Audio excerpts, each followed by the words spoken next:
On October 30th, 1759, the inhabitants of the Middle East were jolted awake by an earthquake.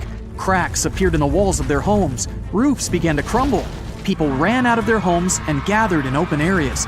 But because of strong shocks, they kept losing their footing and falling. A month later, there was another earthquake, but it turned out to be even stronger. Trees broke, houses collapsed, deep cracks appeared in the ground. The disaster lasted for 2 minutes. Oases, roads, and cities were destroyed. Incredibly, Baalbek's ancient buildings withstood earthquakes. Some historians state that this majestic and mysterious place was built during the Roman Empire, but many researchers disagree. Whatever the truth is, the city is one of the main archaeological phenomena of humankind. The most amazing building of Baalbek is the Temple of Jupiter. The inhabitants of the Roman Empire believed that Jupiter held power over lightning and thunder. The building looked like a platform with 54 columns. A massive roof rested on these columns. Today, you can only see 6 70-foot-high columns. Each of them consists of 3 sections and resembles a pencil.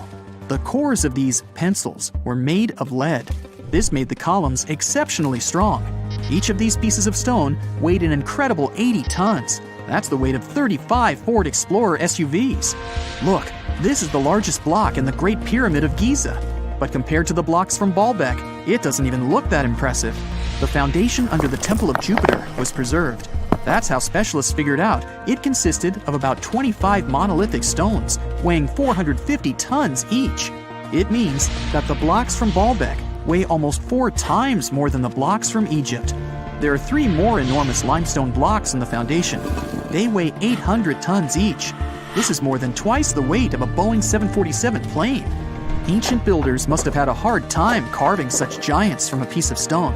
And after that, they also had to pull them to the construction site and lift them to a significant height. Repeating these logistics would probably turn out to be a nightmare for present-day builders. To do this amount of work, they would need modern equipment. But Baalbek's constructors didn't have trucks, cranes with circular saws, or electricity. How did the builders of the past manage to do this? Scientists have a theory that includes ropes, winches, and lever systems. Naturally, the engineers of the past made all the gadgets from wood. Around 3,000 feet away from the ruins of the temple complex, there's a quarry. Archaeologists suppose that's where the stones for the construction were cut. They found a block of limestone there. It seemed to be too large, even for this incredible place. The monolith got called the Stone of the South.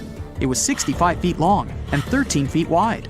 The ancient builders didn't have time to completely separate it from its mother rock. A group of scientists from Austria estimated that this piece of limestone weighed more than 1,000 tons. That's like 3 Boeing aircraft or 160 African elephants. There was another surprise awaiting the archaeologists near the Stone of the South. It was the second monolith that weighed more than 1,200 tons. But the ancient builders didn't stop at that. They continued to work. In 2014, in the same quarry, German archaeologists unearthed a block that weighed 1,650 tons. No one has figured out yet why people of the past needed a piece of stone that weighed as much as 125 school buses. It's also unclear how they were going to move this giant and why they didn't finish the job. In any case, this third monolith is the largest processed piece of stone in human history. There are more questions than answers. Some researchers believe that people of the past had high-tech equipment.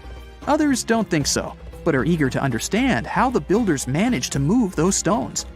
There's a huge number of ancient buildings and artifacts on the planet. Lots of them make researchers scratch their heads. Near the Pyramid of Djoser in Egypt, archaeologists have found a network of tunnels. This place is called Serapium. It contains 24 sarcophagi weighing from 70 to 100 tons. The giant boxes are carved from a single piece of granite and covered with heavy lids. The sarcophagi are perfectly symmetrical. To the touch, their walls are as smooth as glass. Even with the current level of technology, this is very difficult to do. But the ancient Egyptians managed this feat. The Lycurgus cup is a priceless artifact and example of ancient nanotechnology. It's made of glass that can change its color. If you put a source of light in front of the cup, it turns green.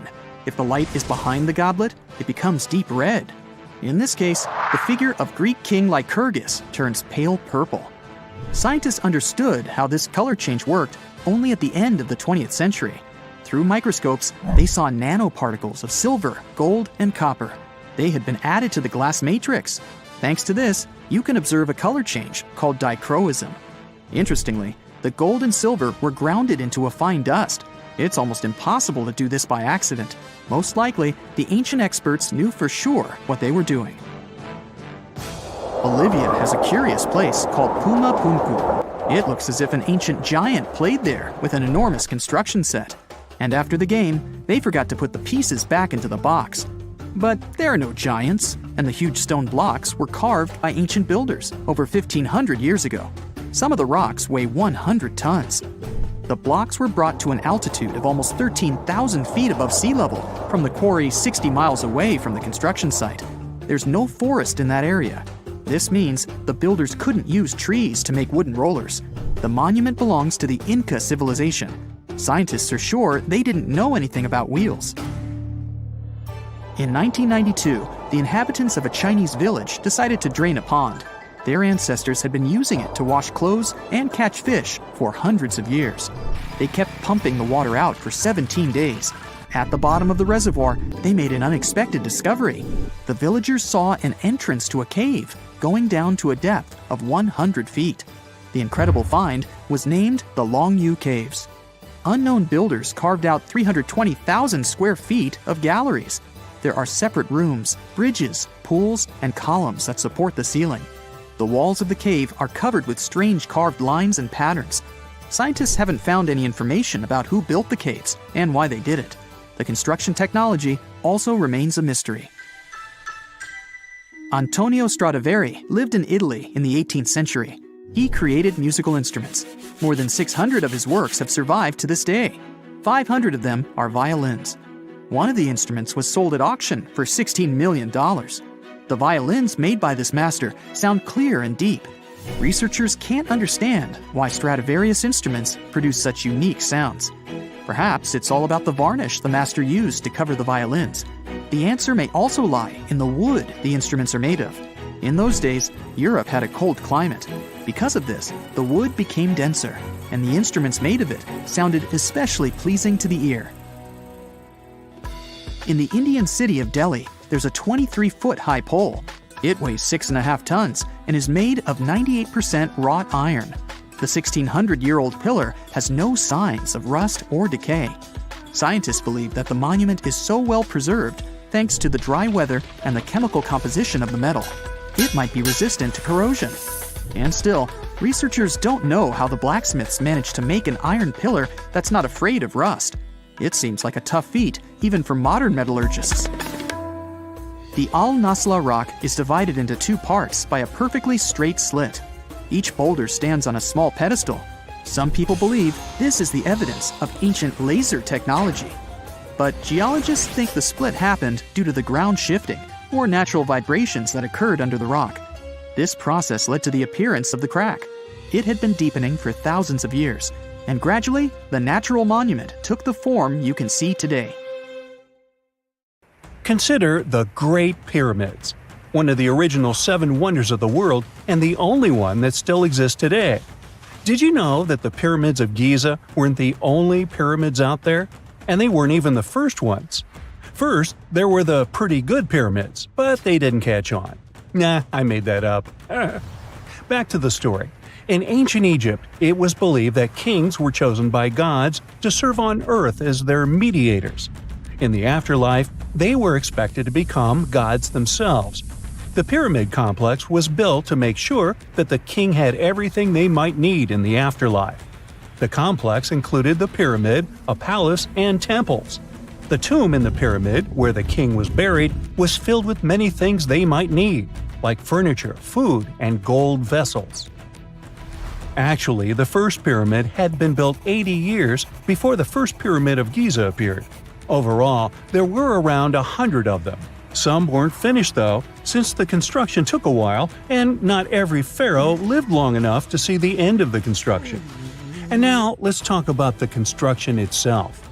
The biggest of the pyramids of Giza is as tall as a 40-story building.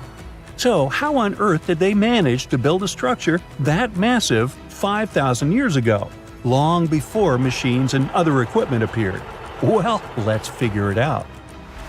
So Pharaoh Khufu ascended the throne around 2575 BCE, and his architects started the construction of the oldest and biggest of the pyramids of Giza. He figured that over 2 million limestone blocks had to be used to build the pyramid, each weighing around 2.5 tons, around the weight of a rhino. The architect wanted to finish the construction in 20 years. To make it possible, a stone had to be carried and pushed into place every 4 minutes, 24 hours a day, 7 days a week, and 365 days a year, except leap year. So obviously, a lot of workers were needed to make it happen. Many believe that it was enslaved people who worked at the pyramid's construction site, but that's not true. Workers came from all over Egypt to contribute to the project. All in all, around 25,000 of them. The Egyptians were doing all kinds of work, starting with manual labor and crafting tools to administrative work. They all worked around 10 hours a day.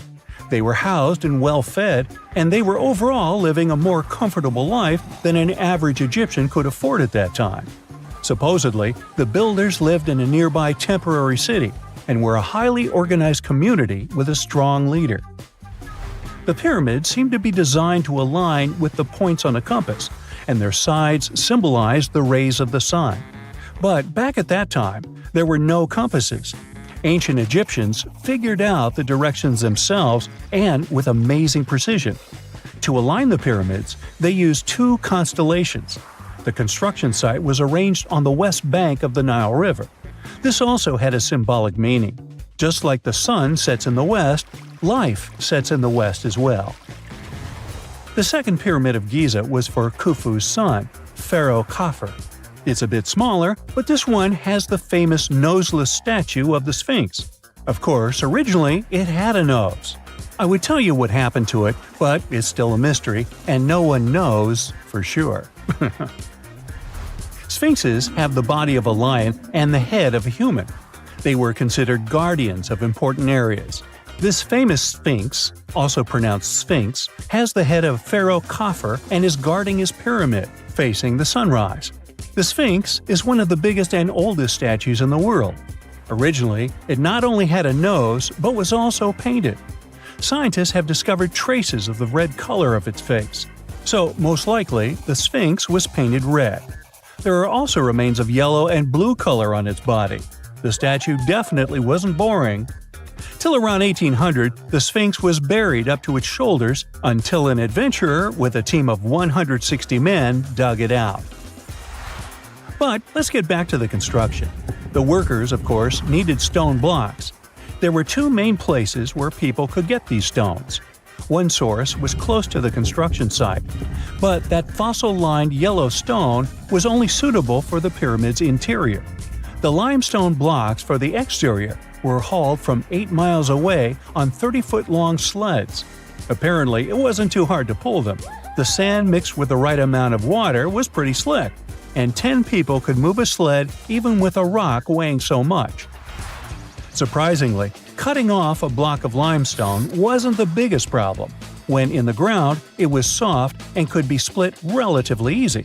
But after getting exposed to the air, limestone hardens. So the most difficult part was to shape the blocks. That step was crucial because the smallest inaccuracies could lead to the whole pyramid collapsing. So, okay, those limestones were mined, carried on a sled, shaped, and then what? How could they be put into place? Well, this is still a mystery. Archaeologists have discovered the remains of a ramp system that dates back around the time the pyramids were being built. So historians have come to the consensus that, most likely, the Egyptians designed a unique ramp system to move and pull huge stone blocks. The most common opinion is that there were several ramps around the pyramid. There probably was a central ramp with 2 staircases on each side of it built over the pyramid stones. The ramp was growing as the pyramid was getting higher. People might have been walking up the stairs, pulling up stones on wooden sleds. But this is just one of the options. Other experts say that the ramps were around the pyramid, and some say that the ramps were inside the pyramid. Maybe we will never know for sure, and it'll forever remain a mystery. The exterior limestone of the pyramid was polished with sand and stone until it gleamed.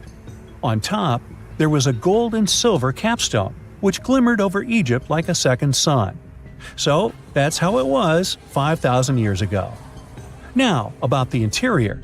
Surprisingly, there's not much inside the pyramid. Most of it is just solid stone with very little open space. But let's take a quick look inside. From the entrance, there are two stairways, one going down and the other going up. They take us to the chambers. There are 3 of them inside. Now, why is that? Apparently, throughout the whole construction, a burial chamber had to be prepared at all times, just in case a pharaoh kicked the bucket before the construction ended.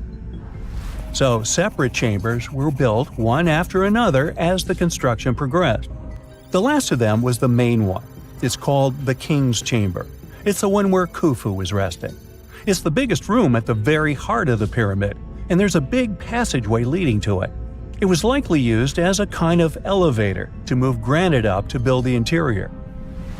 Granite was also used to make 5 stories of support beams to ensure that the pyramid didn't collapse. And we can see that it worked since it's been standing for centuries.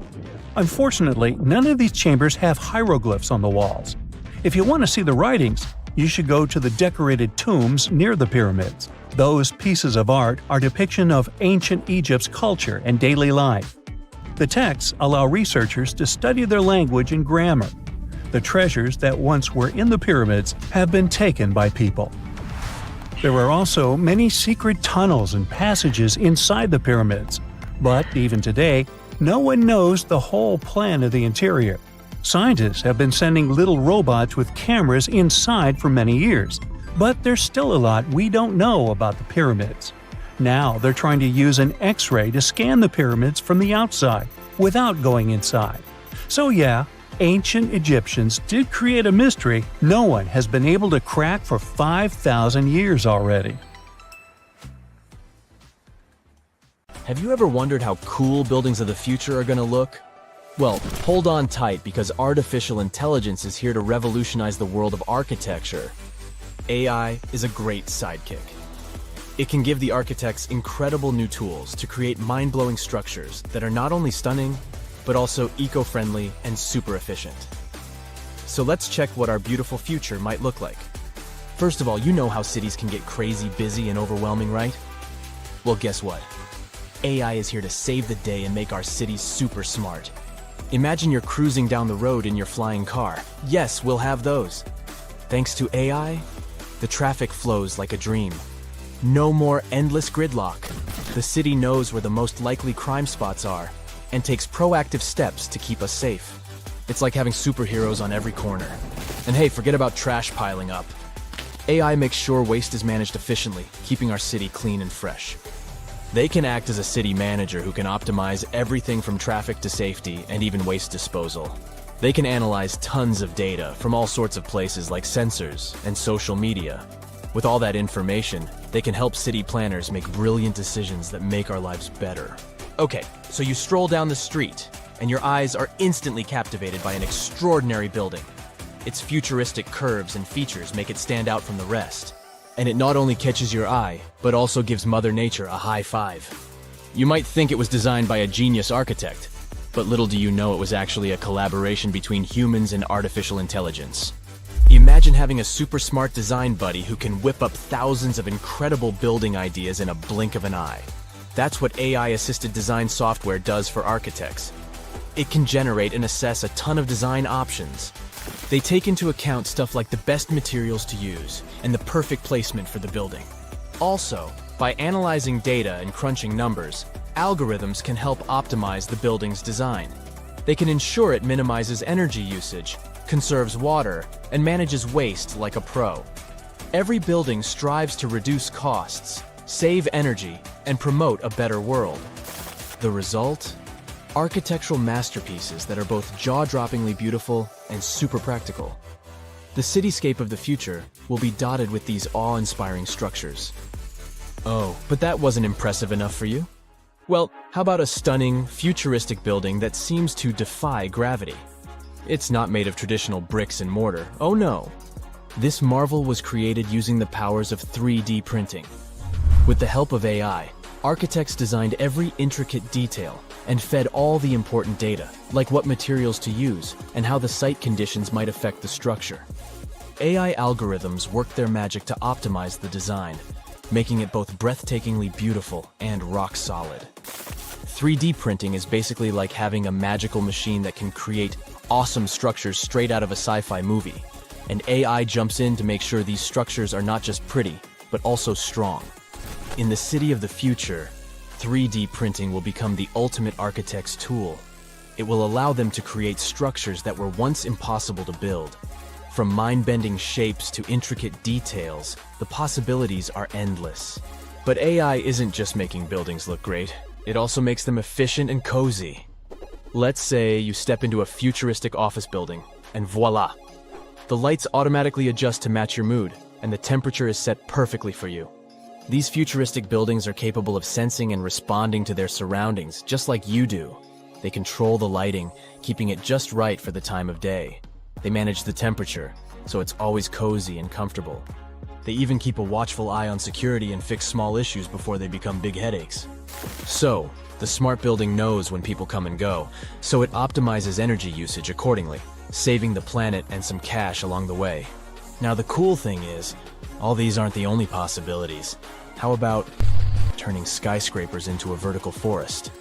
Recently, an architect from India got super excited about the power of artificial intelligence. So, he decided to team up with an image bot called Midjourney to create a vision for the future. But instead of a dull, robotic world, they aimed for something spectacular. With text prompts like utopian technology and futuristic towers, the architect and AI got to work. Guess what? Midjourney didn't disappoint. It conjured up a world where buildings were covered in lush vertical forests and adorned with shapes inspired by nature. They wanted to create a sustainable future that harmonized with the environment. The architect, Manas Bhatia, is super positive about AI's potential. He doesn't see it as a threat to his job, but as a powerful tool for positive change. He envisions a future where architects and AI collaborate to make breathtaking designs. In his project, Bhatia even asked the AI to imagine symbiotic and hollowed structures, and it responded with pictures of apartments nestled within hollowed-out trees. Imagine a world where the building itself becomes a living, breathing part of nature. Well, Bhatia believes that nature should play a big role in architecture. He loves designing structures that embrace nature's beauty and functionality. From buildings built around trees to facades that regulate temperature, he's all about blending architecture with the natural world. With architects like Bhatia and the superpowers of AI, the future of cities is going to be amazing. So get ready to step into a world where nature and technology coexist in perfect harmony. It's a dream we can't wait to see come true. Or if you're not a big fan of trees, how about this? Skyscrapers that aren't made of solid bricks, but instead, they're inflatable wonders. Zumo, an architectural practice in Barcelona, used the magic of AI to bring these wobbly structures to life. These inflatable superstructures rise above future cities like illuminated balloons in the sky. Here's the best part. These inflatable buildings have sustainability superpowers. You can pump them up to towering heights, flatten them for easy transportation, and rebuild them wherever they're needed. Plus, they're powered by renewable energy, reducing their impact on the environment. Pretty cool, right? Phew. The future is zooming toward us like a rocket. Artificial intelligence can become the secret sauce that makes architects' work extra special. But hey, with great power comes great responsibility. We need to use AI wisely and ethically. For now, we don't have to worry about machines replacing architects.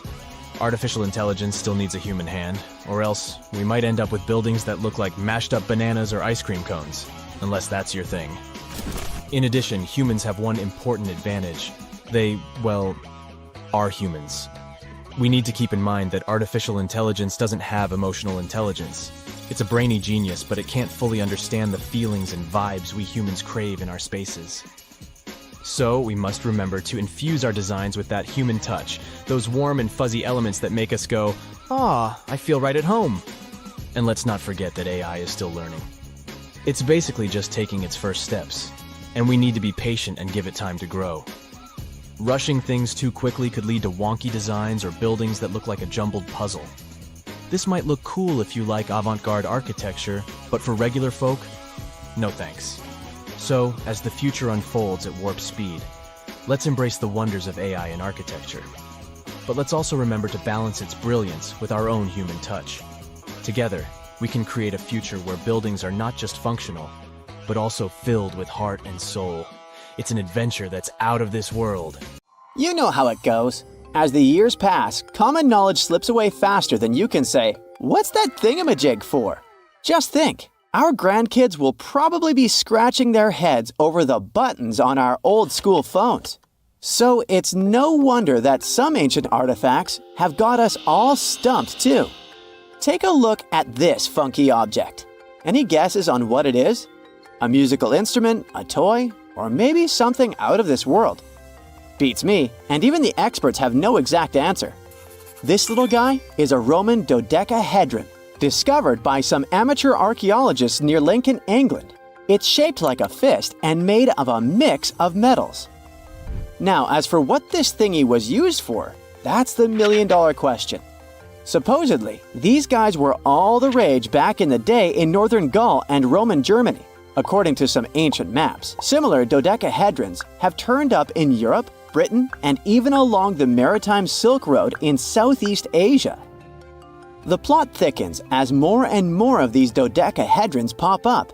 Some had wax inside, leading scientists to think they were candle holders. Others think they might have been used for knitting gloves, since none have been found in warmer regions. There's even one found in Geneva with zodiac signs etched on it, sparking some woo-woo theories about fortune-telling. And now a fresh discovery has got everyone's head spinning.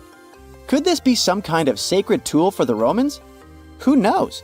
Maybe it's the first multi-tool ever, invented way before Swiss Army knives were a thing.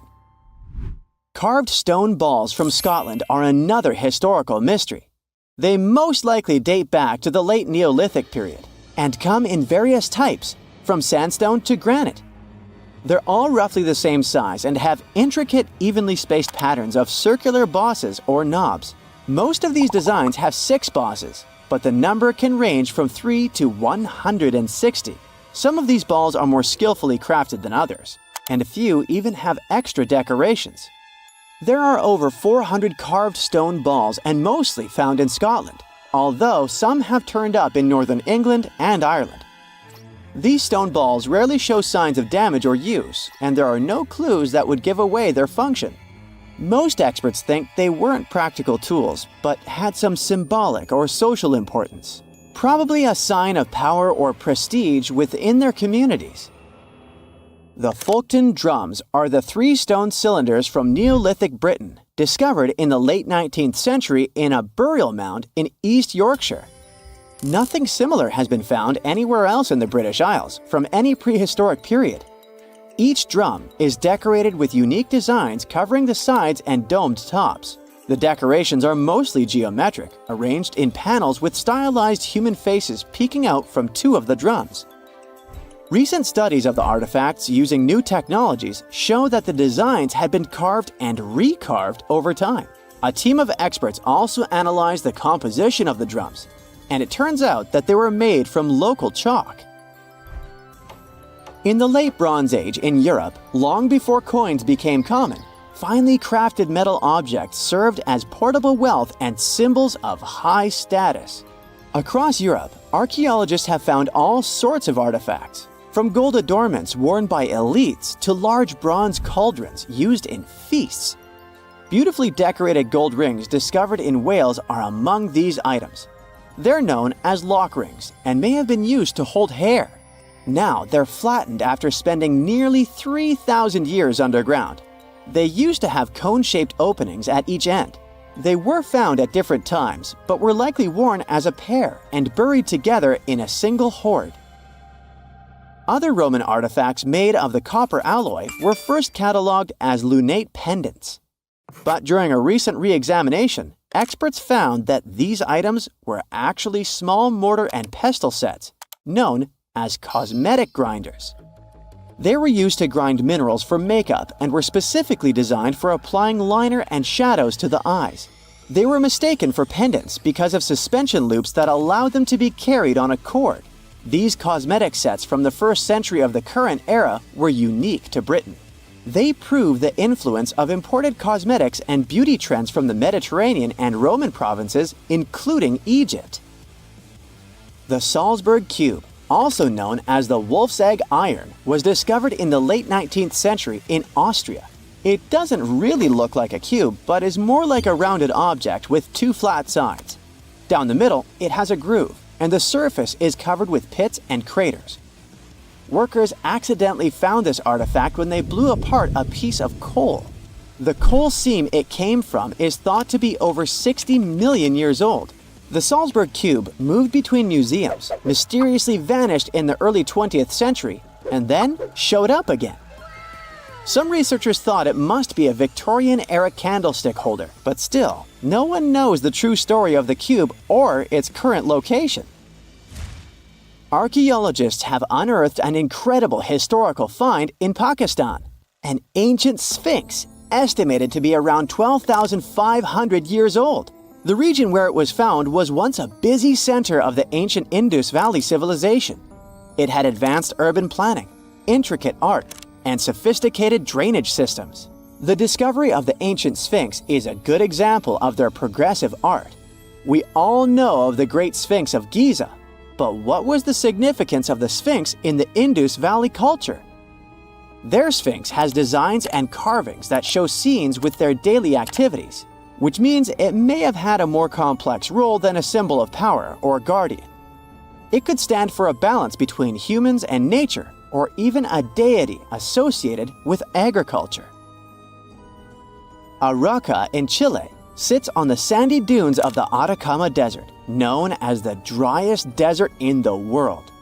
Long before this coastal town was built in the 16th century, the Chinchorro people called this region their home. Archaeologists found hundreds of their mummies. Radiocarbon dating showed that these mummies are over 7,000 years old, which makes them 2,000 years older than the famous Egyptian mummies. The Chinchorro used special techniques to preserve the mummies, not just relying on the dry climate for that. And unlike the Egyptians, they didn't just do it for the elite members of their society, but for everyone, no matter what age or status they had.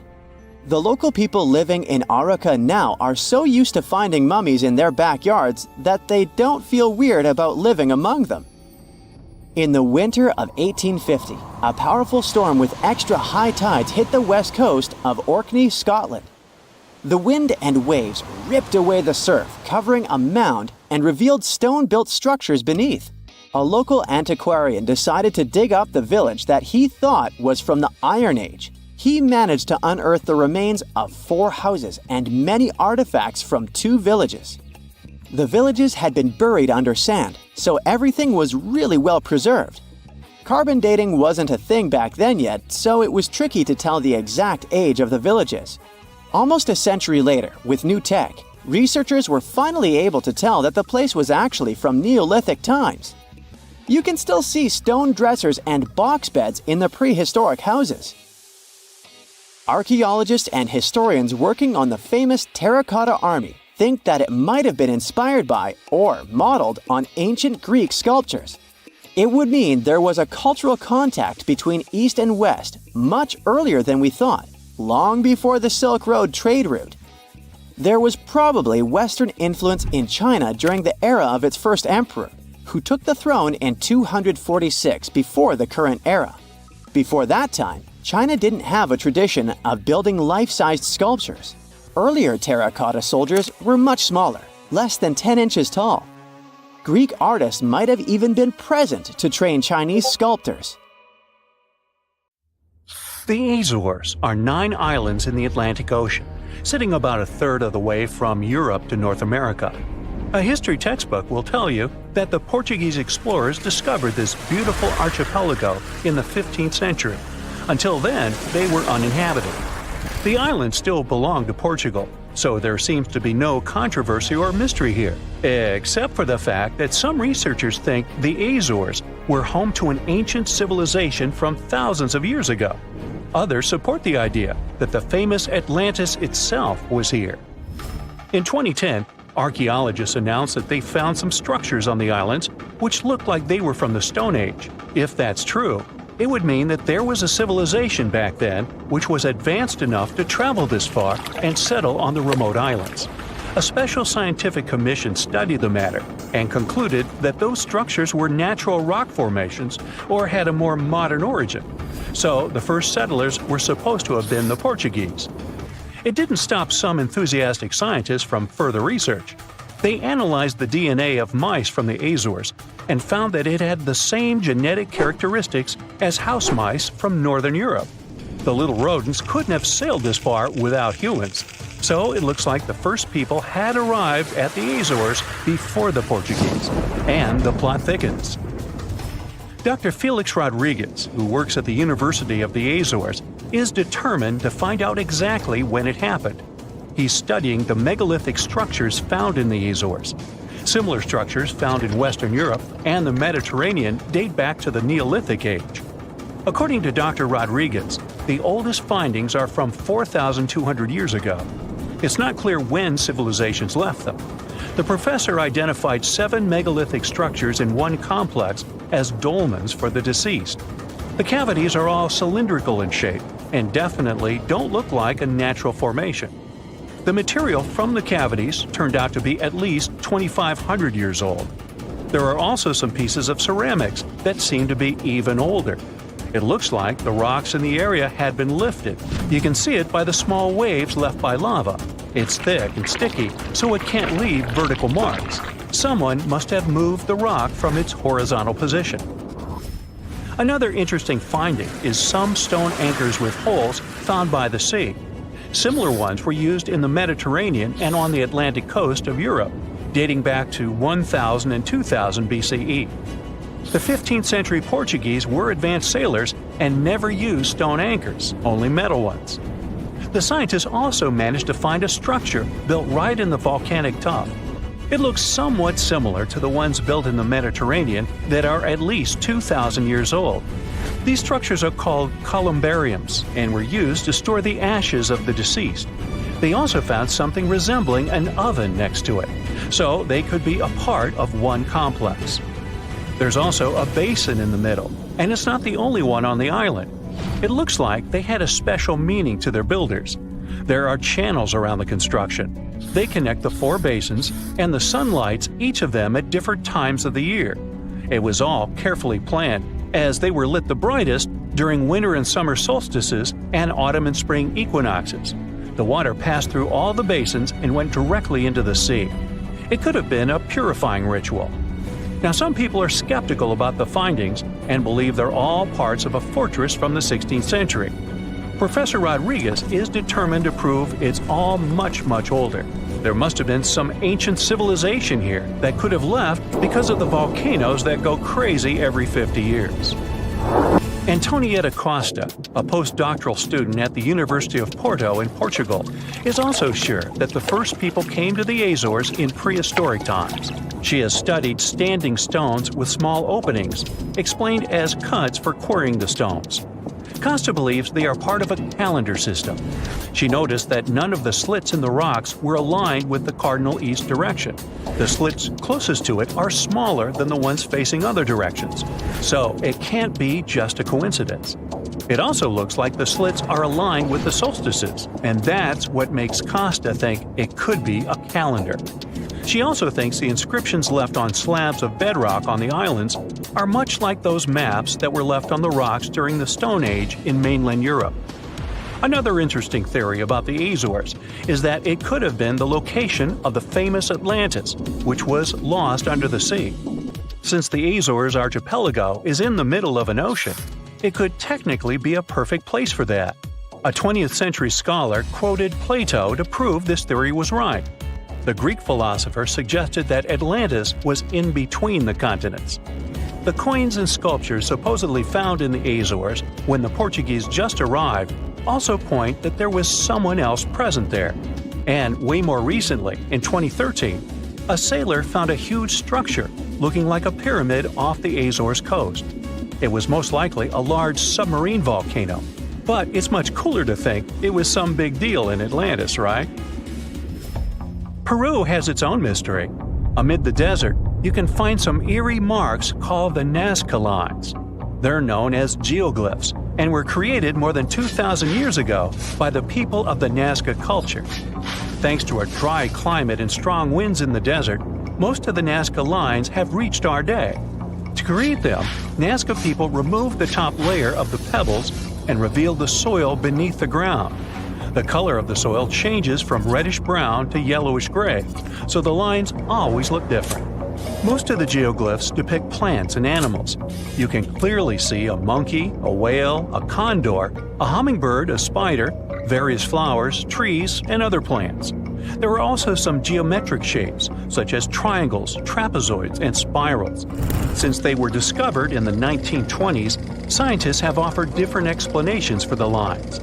Some say that in Nazca culture, people ascribe special significance to these motifs, so they probably created these shapes for deities in the sky to see.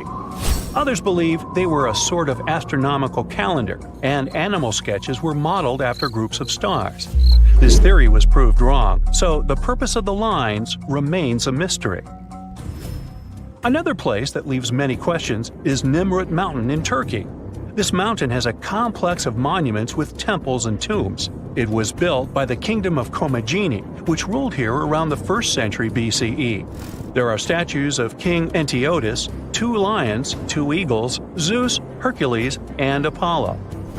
Archaeologists found the ruins of this complex at the end of the 19th century.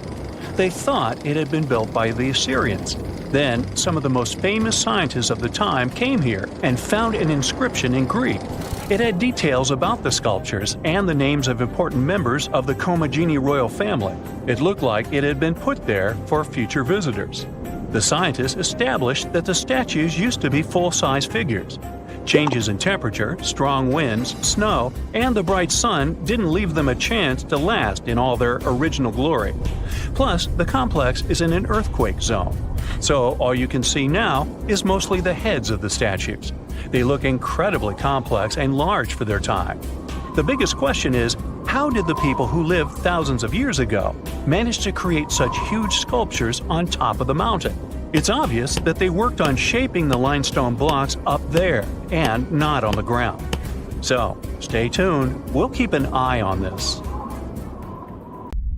Imagine that it's the year 2025, and our planet has completely changed. Rising sea levels, extreme weather, and the ocean becoming more and more acidic are just some of the problems people have been dealing with for years. But in one of the world's largest coastal cities, the situation has become too serious. It was a sunny day in June when a massive earthquake shook the city to its core. The ground beneath people's feet heaved and shook, and buildings swayed dangerously. People ran through the streets in panic, trying to find safety. But as soon as the ground settled, the inhabitants of the city realized the real danger. A wall of water, almost 100 feet high, was rushing toward the city, propelled by the force of the earthquake. The tsunami hit the city with unimaginable force. Entire neighborhoods were wiped out, and thousands of people lost their lives. But here's where things get interesting. In the aftermath of the disaster, the city's authorities realized that they couldn't just rebuild the city as it was before. They needed to be better prepared for the next potential disaster. And so they came up with an incredibly ambitious project to build an underwater city. The goal was to create a self-sufficient, sustainable city beneath the ocean's surface that could withstand any natural disaster.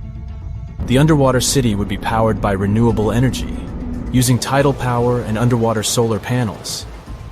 It would be designed to withstand extreme weather and would have its own emergency response systems.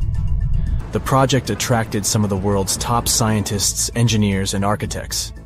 They worked tirelessly to design the city and carefully considered every aspect of the project. The underwater city would have everything that a typical city had, from schools and hospitals to stores and restaurants. There would be underwater farms where fish and other marine creatures could grow. The city would even have its transportation system, advanced submarines, and underwater tunnels connecting different parts of the city. The project became a shining beacon of hope for people. It showed that even in the face of disaster, we could come together to create something amazing. But as time went on, the project no longer seemed so perfect. The cost of the project turned out to be higher than planned. There were also concerns about how long such a project would exist. After all, the ocean is very unpredictable. And still, the team of scientists and engineers never gave up. After years of trial and error, they finally created the perfect underwater city, a marvel of engineering, a self-contained ecosystem that could sustain people indefinitely. The buildings were constructed from a material that could withstand the immense pressure at the bottom of the ocean, and the city itself was powered by a network of advanced hydroelectric turbines. It wasn't long before the first wave of colonists arrived at the underwater city. There were different people in this group, and each of them had their own reasons for choosing to live in this new world beneath the waves. Some were adventurers seeking a new world to explore, while others were hoping to escape natural disasters raging on dry land. But despite their differences, all these people shared a common goal: to build a new society, one that was in harmony with the natural world. The underwater city flourished, and new discoveries were made every day. The colonists developed new technologies and ways to tame the power of the ocean. They learned to farm the sea and started cultivating underwater gardens that provided them with a steady food supply. But living underwater was challenging. People felt isolated and even claustrophobic. The situation came to a head when a group of activists started to protest against the city's expansion plans. They argued that the underwater city was a threat to the environment it was meant to protect, and that the colonists should focus on reducing their impact on the delicate underwater life. The protests sparked a heated debate among the colonists. Some of them argued that the survival of the city depended on its growth and expansion. Others claimed that the city needed to prioritize the protection of the environment above all else. In the end, a compromise was reached. The city would continue to expand, but the main priority would be sustainability and a responsible attitude to nature. The colonists would do their best to reduce their impact on the environment by using new technologies and following strict conservation rules. And they would also remember the importance of protecting the ocean and its fragile ecosystem. Years went by, and the underwater city continued to thrive. New generations of colonists were born, and they grew up in a world entirely different from the one their ancestors had known. They never saw the world on the surface, but appreciated the beauty and complexity of the underwater world they called home. And as the years passed, the city became a symbol of hope for a world struggling with the devastating effects of climate change. It showed that despite all difficulties, people could come together to create a better world. It is a reminder that the future is not set in stone, and that we can build it sustainably and in harmony with the natural world.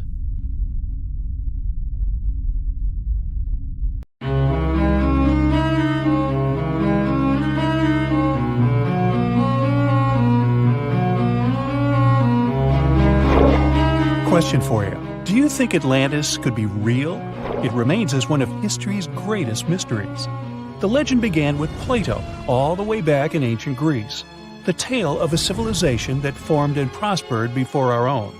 Atlantis was supposedly a highly technological society, much like the Mayans.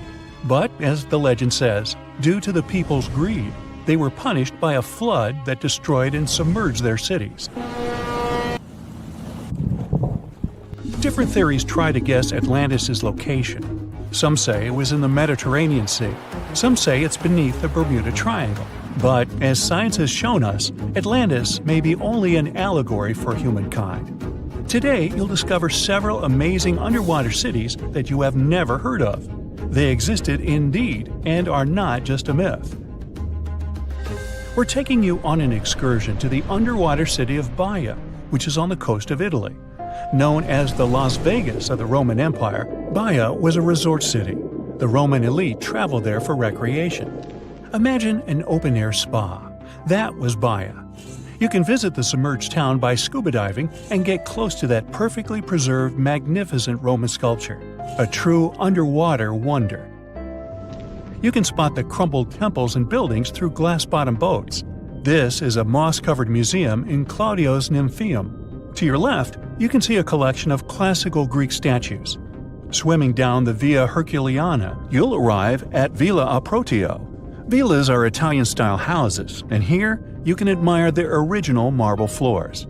Notice the black and white patterns and the astounding shapes they make. Next, you'll arrive at Portus Julius. Can you see the collapsing wall structures at the bottom of the seafloor? you'll see well-preserved columns and limestone floors. Behold the ruins of the thermal baths of Lacus. The remaining multicolored mosaics are something great to see. You'll see their orange, blue, and green tiles if you get close enough. At Pisoni's Villa Pila, you'll see 25 preserved Roman pillars. Notice the arches, the frescoes nearby, and the magnitude of this well-kept treasure. The city was located over natural volcanic vents, so there were hot springs to be used at will. People went there looking to have an excellent time. And when I say people, I mean some of the great Roman emperors we learn about in school: Nero, Cicero, Caesar.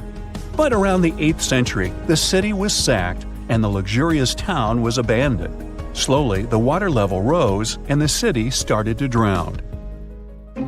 You are on a summer vacation off the coast of Greece, 4 hours outside of Athens, in the Peloponnese Peninsula on Pavlo-Petri. You dust off your snorkel and head for a free dive on a bright sunny day. Sometime into the dive, you start noticing patterns on the seabed. 13 feet below the surface, the outline of familiar objects starts to appear, one by one. As you continue swimming, what looks like the outline of an entire city emerges before your eyes. You wonder, how could water have taken the whole city? Rocks are perfectly aligned into what appears to be the foundation of a building. Nicholas Fleming, a British oceanographer on vacation in Greece, was the person that discovered Pavlo-Petri. He was documenting the seafloor artifacts. The team found the site filled with pots, storage vessels, and tools. A quern stone, for instance, is a tool used for grinding grains and turning them into flour. Multiple amphoras, which were found then, indicate that this settlement dated back to the Bronze Age, 5,500 years ago, when people started living in towns. The settlement is believed to have lasted for over 2,400 years. Pavlo-Petri is considered today the oldest submerged town yet found, and it's impressive that it wasn't a simple village. It was a vibrant port city with stone-built buildings, a marketplace, streets, and even squares. Let's continue our exploration and find secrets in other underwater cities. You are diving off the coast of the Ryukyu Islands. Pacific waters are far from smooth. There's a strong current pulling you into the deep sea. Suddenly, you see a huge structure thanks to the sunlight shining down on the seabed. At first, it looks like Machu Picchu's ruins across the globe in Peru. As you approach it, you slowly figure out its form. A pyramid-shaped structure, arches, staircases. It's something that could have easily been a palace or castle. Could this also be a sign of human activity? What you just saw is known today as the Yonaguni Monument. It also goes by the name of Japan's Atlantis. The entire monument is about the size of 5 football fields and the height of a 5-story building. Its most surprising feature is its expansive terraces that host large crowd gatherings. Explorers and scientists believe that Yonaguni dates back to 10,000 years ago. But whether it is a man-made structure or a natural formation is still under debate. For Japan's top marine geologist, Professor Masaki Kimura, Yonaguni is the heritage of a lost civilization. Kimura has dived into exploring the ruins over 100 times over the past 10 years. According to him, there are clear signs of human activity down there. The triangle pool, located on the monument's surface, is a triangle-shaped concave that is a historical symbol of water fountains in the region. There is also a giant turtle carved on the eastern side of the structure. And according to Kimura, turtles have an important cultural meaning. Several pieces of stone tools have been recovered from the site. Their estimated age dates back to 10,000 years ago. However, not all scientists are convinced of the same. For many, Yonaguni is the result of thousands of years of erosion. The fact that the monument is composed of one massive rock leads them to believe that it is not human-made. The defined edges and flat surfaces resemble a natural formation occurrence in Northern Ireland, known as Giant's Causeway. A series of interlocking basalt columns look like the ruins of a palace, but they were the result of volcanic activity in the region. Well, stay tuned for more underwater discoveries. The next stop on our voyage is one of today's most famous underwater cities that has turned into an underwater archaeological park. The city of Port Royal in Jamaica exists today only below the surface. But in 1692, it was one of the wealthiest cities in the Western Hemisphere. Port Royal was the center of the British Empire at the time, and an important trade city that attracted people from all over. It was also home to real-life pirates of the Caribbean. On the morning of June 7, 1692, the people of Port Royal met a different fate than they probably expected. The bars and restaurants beaming with life woke up shaking. People were taken out of bed with the power of a massive earthquake, estimated today at 7.5 on the Richter scale. One survivor says he saw the earth opening up and swallowing the town whole. What he said could be true, as the city was mainly built over sand. The ground sucked buildings, roads, and everyone above. Geysers erupted, and finally, waves as big as 10-story-high buildings hit the city. About 33 acres of the city disappeared underwater, and amazingly, most of its 17th century remains lie in good condition under 40 feet of water. In the ruins, archaeologists have found taverns, storage rooms, kitchens, and recreational buildings used for diverse purposes. You can see a grand lion statue, a submerged bridge, and many picturesque arches. Now, do you fancy a trip to India?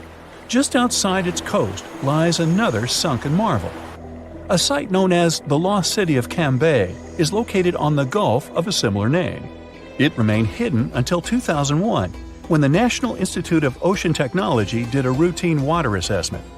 With sonar technology, which sends a wave of sound to the bottom of the sea, they found something far beneath the surface. Images showed well-defined geometric shapes spread along a 5-mile stretch. The remains found dated to more than 9,500 years ago, meaning that this civilization was lost at around the end of the Ice Age. Debris recovered from the site included construction material, pottery, beads, sculptures, and even bones. Scientists argue whether these artifacts are indeed from the site, but if they truly are, then the lost city of Cambay would be the oldest civilization in the world. It's 1898, and you're taking part in excavations in Saqqara.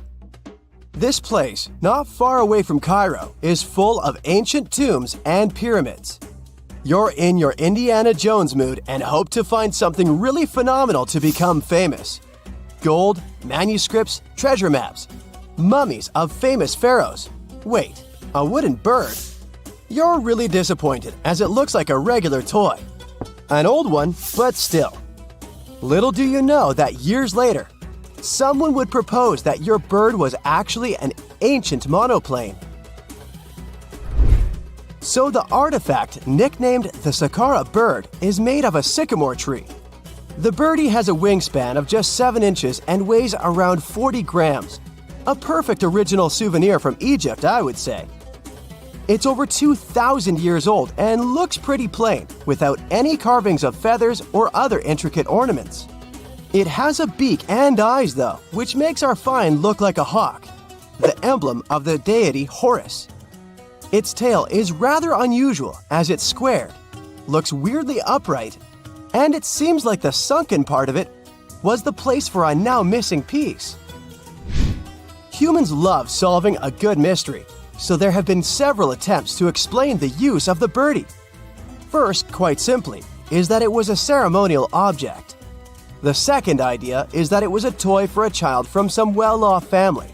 It could have been some sort of boomerang, which was a popular concept in ancient Egypt. Then there was a theory that the bird had been used as a weather vane. But this one has been debunked as the figure doesn't have any holes or markings, except for the one made at the museum in Cairo to fix the exhibit on a stick.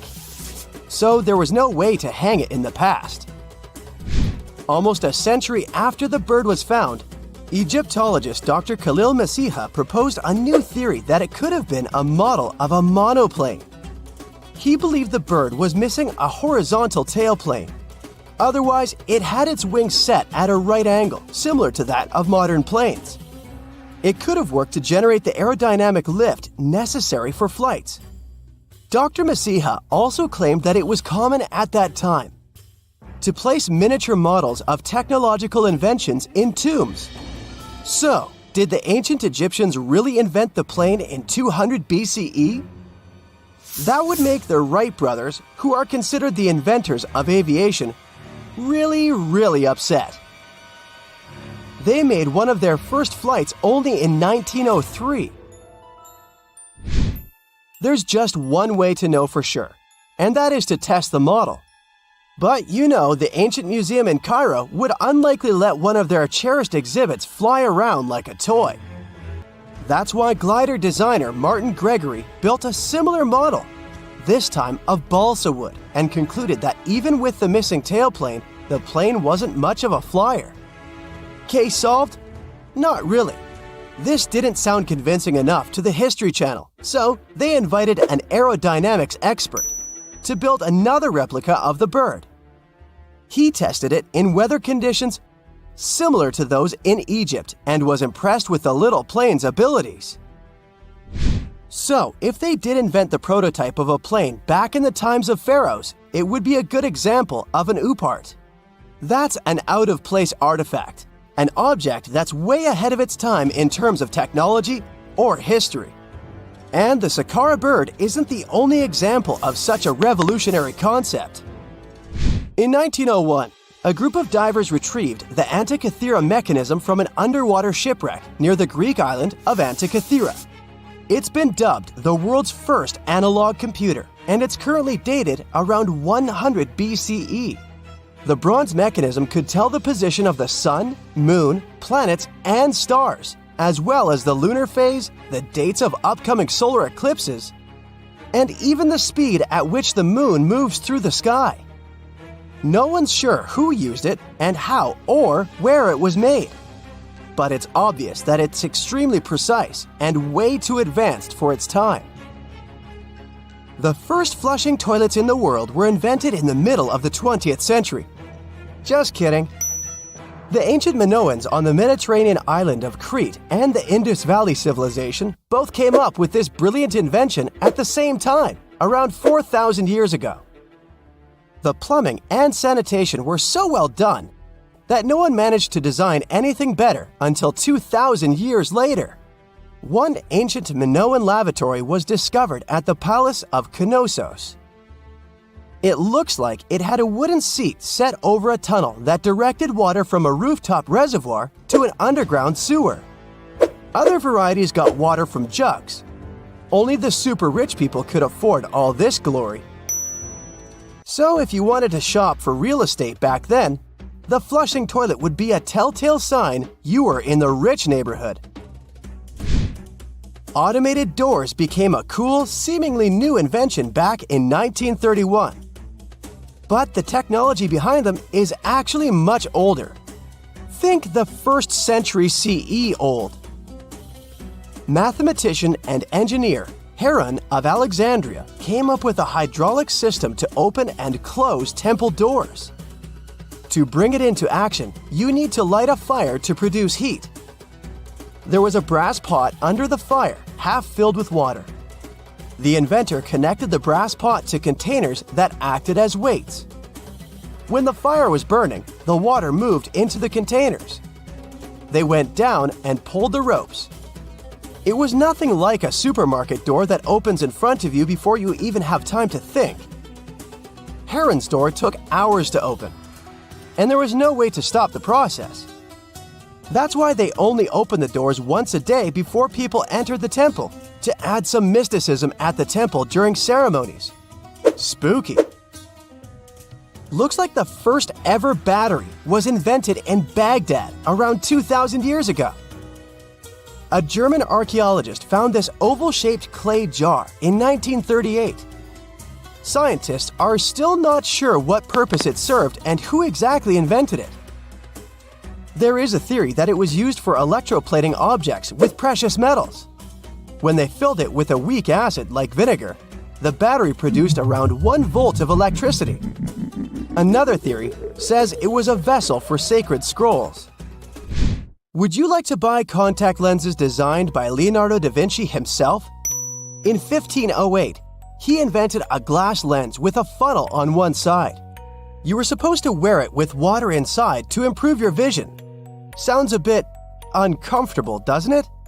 So, around a century later, French scientist René Descartes decided to improve the idea and make the cornea contact the future lenses. Contacts because they contact your eyes. Get it? The glass tube with liquid did help improve vision, but blinking was sadly impossible. 2.5 centuries later, new technologies in the glass industry let scientists design contacts that would fit in the eye and even let the wearer blink. Thanks, guys! Still, those lenses were made of heavy blown glass and didn't let the eye breathe. About 50 years later, contacts became plastic. Lightweight, unbreakable, and scratch-resistant, but still covering the entire eye. And then, in 1948, an English optical technician accidentally sanded down a plastic lens and figured out they'd still be in place even if they covered only the cornea. Imagine you're living in 19th century London and need to send a message to New York. It would have taken about 10 days to get there by ship. So when delivery time went from days to hours in 1858, it was a true sensation. The first message was sent by Queen Victoria herself. It was all made possible thanks to the transatlantic telegraph cable, running under the ocean. Sadly, the new cool invention only lasted a few weeks. It took years to bring it back to life. If there's a question that still baffles archaeologists to this day, it's this one. How did the ancient Egyptians build those magnificent pyramids? As far as we know today, their resources were quite limited, especially in terms of tools and building materials. We still don't have a fully satisfying answer, but hey, we've got some pretty amazing theories worth considering. The leading contender among these theories involves the clever Egyptians employing a sneaky strategy. Now picture this. They constructed a slanted and curving mound made of bricks, earth, and sand encircling the pyramid to be. As the pyramid grew taller and taller, they simply increased the height and length of this wacky structure. It's like they were playing an ancient game of Jenga. Now, how did they get those massive stone blocks up there? Well, according to the legendary ancient Greek historian Herodotus, they used sleds, rollers, and levers. It sounds like they turned construction into a supersized game of tug-of-war. And guess what? Herodotus also claimed that the Great Pyramid, the one from Giza, the granddaddy of them all, took a whopping 20 years to build. There's more. Herodotus also dropped a mind-boggling number on us. 100,000 men were supposedly involved in this pyramid extravaganza. Did they hire the entire Egyptian population? Well, it might not be as far-fetched as it sounds. These men were probably mostly farmers, so they probably focused on the pyramids when there wasn't much work to be done in the fields. Like during the flood season of the Nile River. Obviously, specialists in the archaeological community had something to add to this theory. By the late 20th century, they discovered some evidence that suggests the workforce might have been smaller and more permanent than previously thought. Instead of a massive army of 100,000 pyramid builders, they proposed that a modest crew of around 20,000 workers, accompanied by support personnel like bakers, physicians, and even spiritual leaders, could have gotten the job done. There was also this theory that claimed that the pyramids were actually built from the top downward. It suggested that these colossal structures were nothing more than isolated hills used as quarries.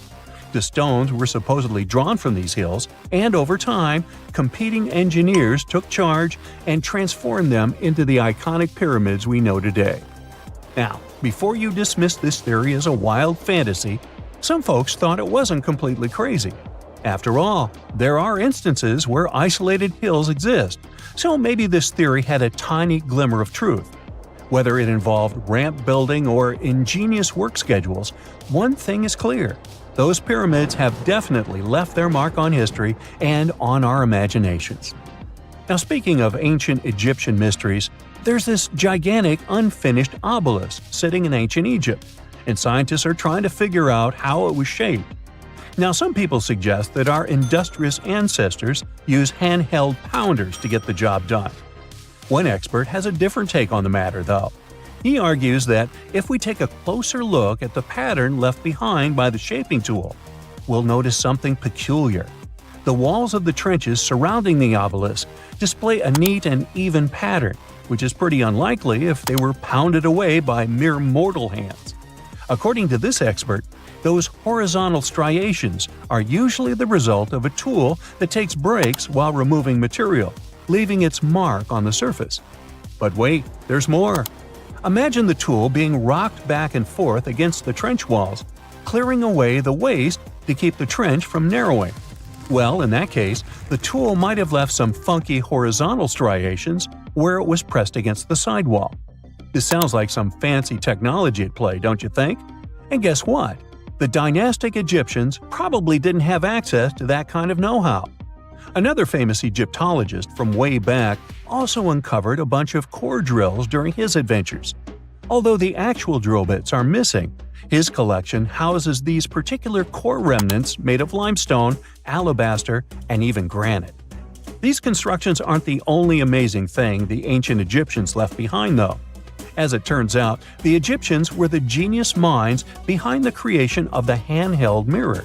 Yeah, that little mirror you use every day to check yourself out. But here's the twist. These mirrors are like pieces of art. They were decorated with inscriptions and figures. But that's not all. The Egyptians had a serious concern with their appearance. They knew the importance of personal hygiene and looking fabulous. So, in their quest for pearly whites, they invented toothbrushes and toothpaste. Dental problems were pretty common back then, and their smiles weren't exactly all white. Dentistry wasn't their strongest suit, you see. Maybe their minds were distracted by all that pyramid building. So that doesn't mean those ancient toothpaste recipes weren't amazing. One delightful concoction included rock salt, mint, dried iris petals, and pepper. Some brave dentists in the 21st century tried it out, and it worked pretty well. Ground-up ash was also used in another recipe to create a tooth cleansing paste. Mint was missing, so that didn't do much for their breath. That's when the genius Egyptians came up with the world's first breath mints. They made tablets from heated spices like cinnamon, and they mixed it with honey. Now, let's shift gears to home decor, Egyptian style. They surely took ornamentation to the next level. While the concept of decorating furniture started in Mesopotamia, the Egyptians cranked it up a notch.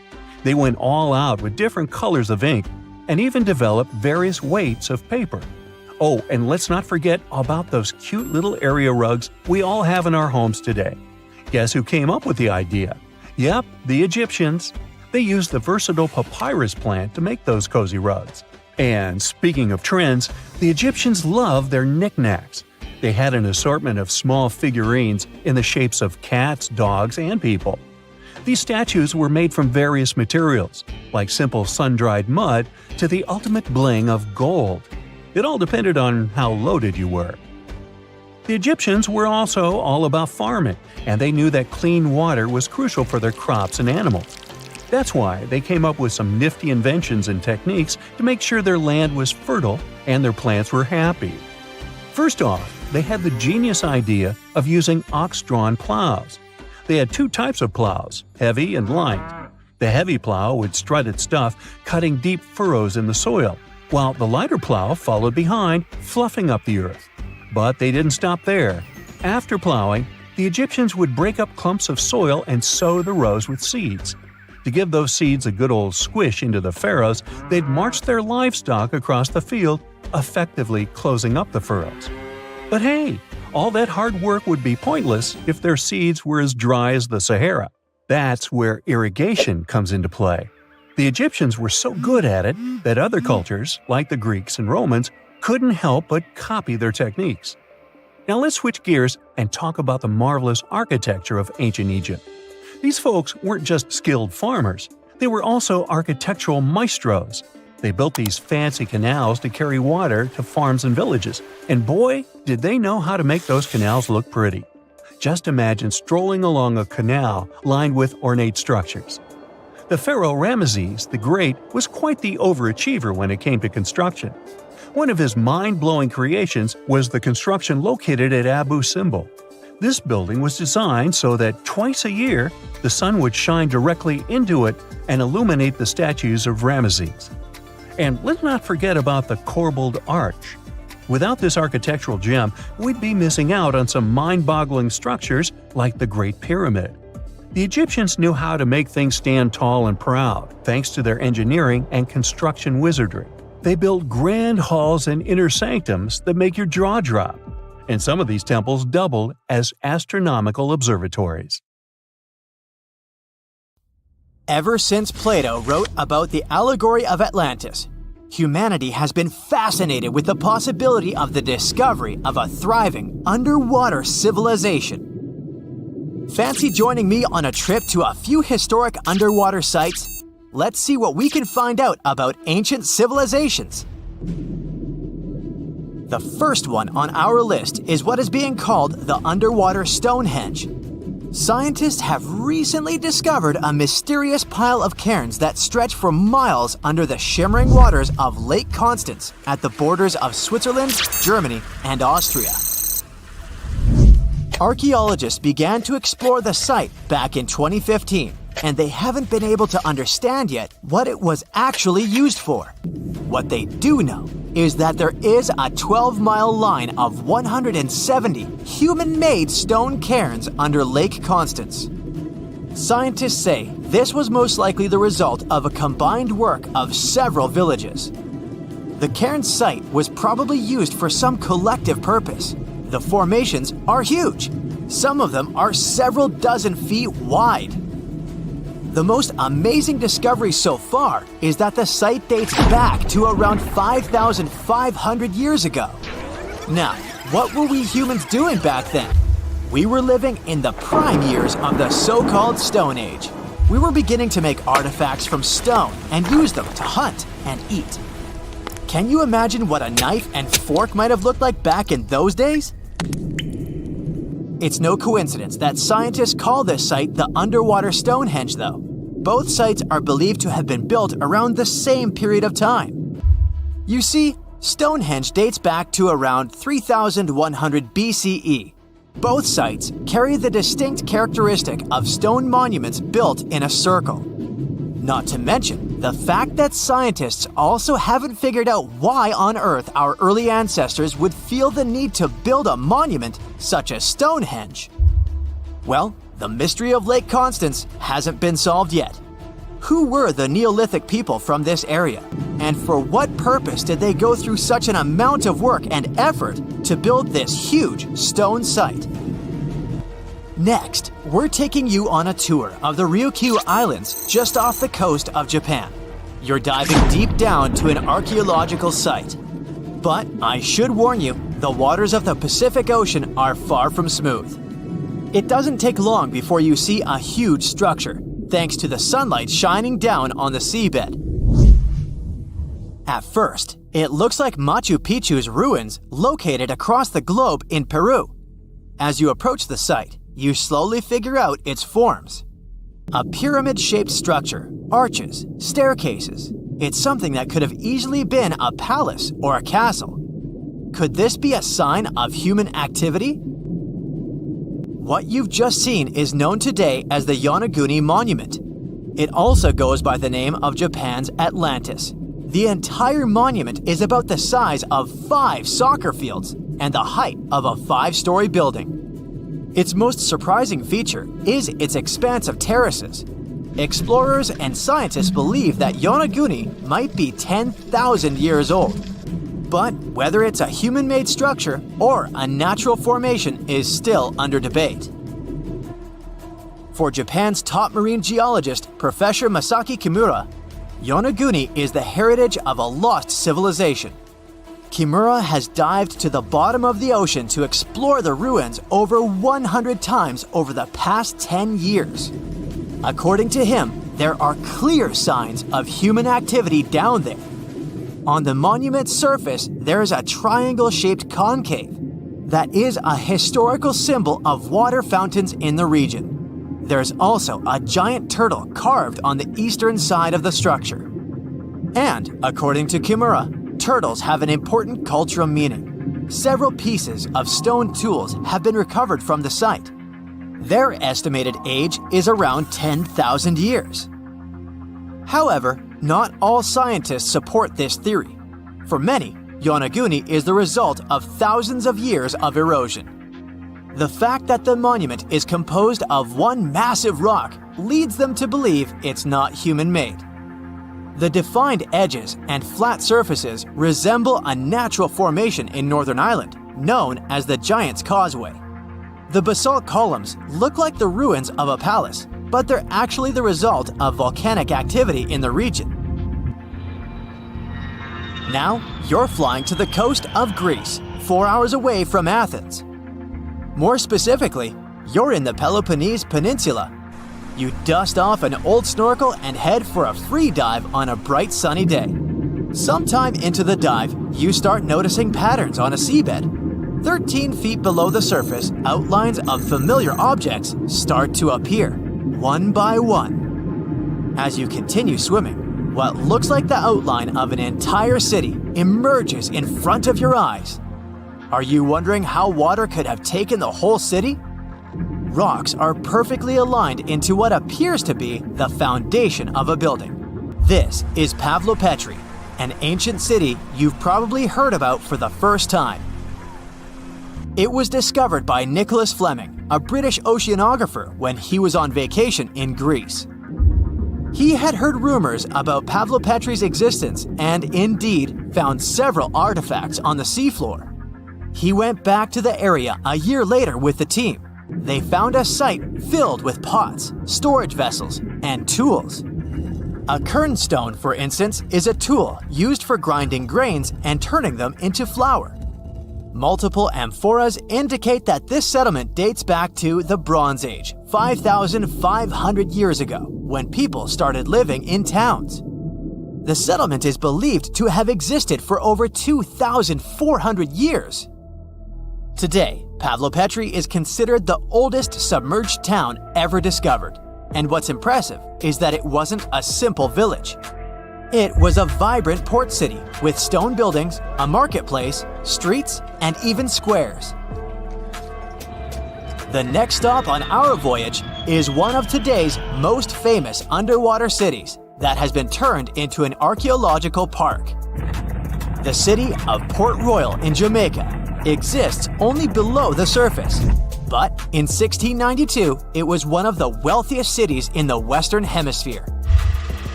Port Royal was the center of the British Empire at the time and an important trade city that attracted people from all over the region. It was also home to real-life pirates of the Caribbean. On the morning of June 7, 1692, the people of Port Royal met a different fate than they had probably expected. The city woke up shaking. People were thrown out of their beds by the power of a massive earthquake, ranking 7.5 on a Richter scale. One survivor said he had seen Earth opening up and swallowing the whole town. What he said could be true, as the city was mainly built on sand. The ground swallowed buildings, roads, you name it. Geysers erupted, and finally, waves as big as 10-story buildings hit the city. About 33 acres of the city disappeared under the water. Amazingly, most of its 17th century remains are still in good condition under 40 feet of water. Archaeologists have found taverns, storage rooms, kitchens, and recreational buildings used for diverse purposes. You can also see a grand lion statue, a submerged bridge, and many picturesque arches. Of course, I saved the best for last: India. Just off its coast lies another sunken marvel. A site known as the Lost City of Cambay is located in the Gulf with a similar name. It remained undiscovered until 2001, when the National Institute of Ocean Technology made a routine water assessment. With the help of sonar technology, which sends a wave sound to the bottom of the sea, they found something far beneath the surface. Images showed well-defined geometric shapes spread along a 5-mile stretch. The remains date to more than 9,500 years ago, meaning this civilization was lost at around the end of the Ice Age. Debris recovered from the site included construction material, pottery, beads, sculptures, and even bones. Scientists argue whether these artifacts are indeed from the site, but if they truly are, then the lost city of Cambay might be the oldest civilization in the world. Tunnels, metro, underground systems, and even secret passageways to the houses of the rich and famous. Why else do we need tunnels, you may wonder? To hide. Many cities have underground tunnels and even underground doppelgangers. Now let's make it clear. Those passages are normally not connected. contrary to the popular rumor claiming that it was possible to get from Scotland to Turkey using underground passageways built around 5,000 years ago. I mean, it sounds insane even today. Imagine building it back in the day.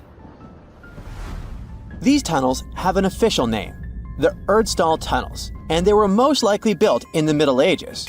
However, we still don't have the exact information about the date. The highest concentration of those tunnels are in Bavaria, Germany, but there are many of them in Great Britain and France too.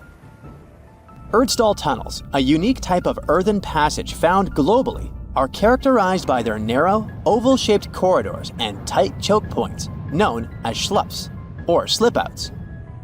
Despite speculation, their purpose remains a mystery. However, some of those tunnels have fireplaces and even vents, which might mean those were used primarily for shelter.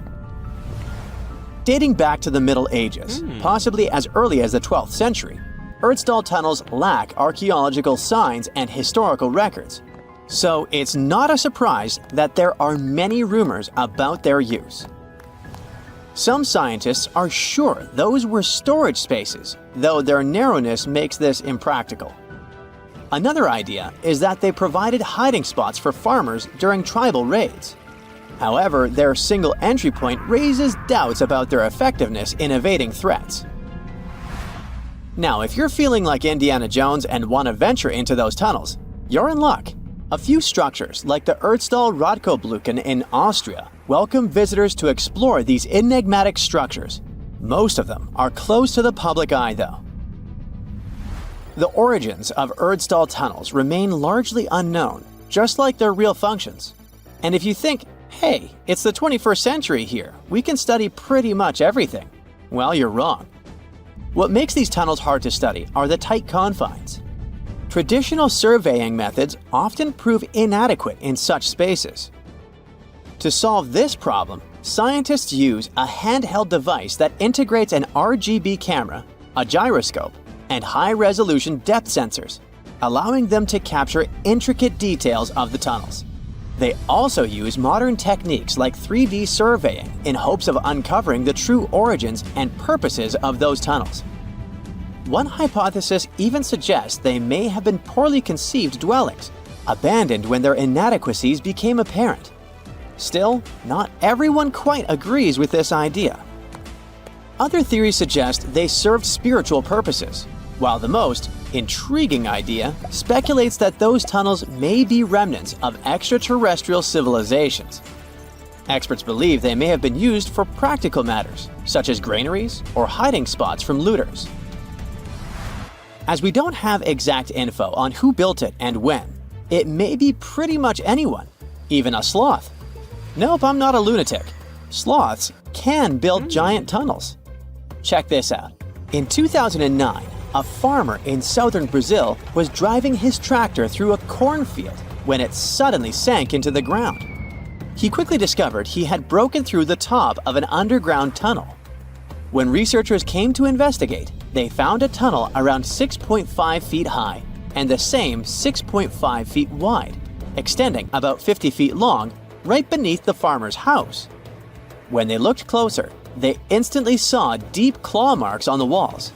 That was the proof the tunnel wasn't human-made. So that thing the farmer uncovered was a megafauna paleoburrow, a prehistoric tunnel dug by ancient creatures like giant ground sloths or giant armadillos from over 10,000 years ago. I know, it's hard to imagine those beasts, but let me help you. Take a hamster. Now, increase it to the size of an elephant. Don't forget, this 13-foot tall hamster could also walk on two legs. During their time, around 15 million to 10,000 years ago, many species of sloths and giant armadillos roamed the Americas, some even digging similar tunnels. Today, many of these tunnels are filled with sediment, though some remain clear, similar to the one the farmer discovered. This 2009 find sparked significant interest, leading to the discovery of over 1,500 paleo-burrows across southern Brazil, making it the era with the highest concentration of such sites worldwide. but no one knows exactly why there are so many of them in southern Brazil. While some paleo burrows exist throughout South America, none have been found in North America, which is weird since those huge sloths roamed the entire continent. The exact purpose of these large tunnels remains a mystery, but scientists believe they may have served as nursing spaces, temperature regulation, or hibernation areas. Tunnels likely developed over centuries as successive generations of sloths and armadillos expanded them. Now, let's take a look at fugus. No, not the Japanese fatal delicacy, and no, not a town in New Guinea. To see them, we gotta travel to the UK. So fugus are underground structures too, but they don't look exactly like tunnels. They are dry stone structures. They look as if a cave had been decorated with stones from the inside. There are only around 15 of them found so far, and most of them are located in Cornwall. According to the estimates, those tunnels were built about 2,400 years ago, and they're still in pristine condition, which is truly fascinating. I mean, back in the day, people had no cool machinery whatsoever, yet their structures still last. And if you dare to buy an apartment today, well, chances are you won't be too happy about the quality. Going back to our fugus, there's nothing extraordinary about their supposed purpose. They could be used for spiritual purposes, as a place to hide, or a food storage. The latest application, though, is a bit weird. I guess it's not a secret for anyone that England is famous for its excessive humidity. And if you want to store your food properly, you gotta avoid the humidity at all costs. Otherwise, say welcome to mold and fungi. But ancient people weren't dull-witted at all, or they wouldn't have survived, and you and I wouldn't be around now. So they might have adapted those fugus to store just some products, those that already had natural molds in them, assisting in the preservation of perishable food, like milk, butter, and cheese. But hey, those are just speculations. The true reason why they were built remains unknown. What makes fugus unique is that they are intentionally built tunnels, not just excavated mines like those in Wales. They were crafted by digging deep trenches, lining them with stone slabs, covering them with capstones, and then filling over them, all of which took significant time and effort. Still, no matter how hard those were to construct, cities around the globe are often built over intricate tunnel systems, each unique to its location. For instance, Paris is famous for its extensive underground quarries, which were abandoned years ago, but still pose a risk of collapse in certain areas above.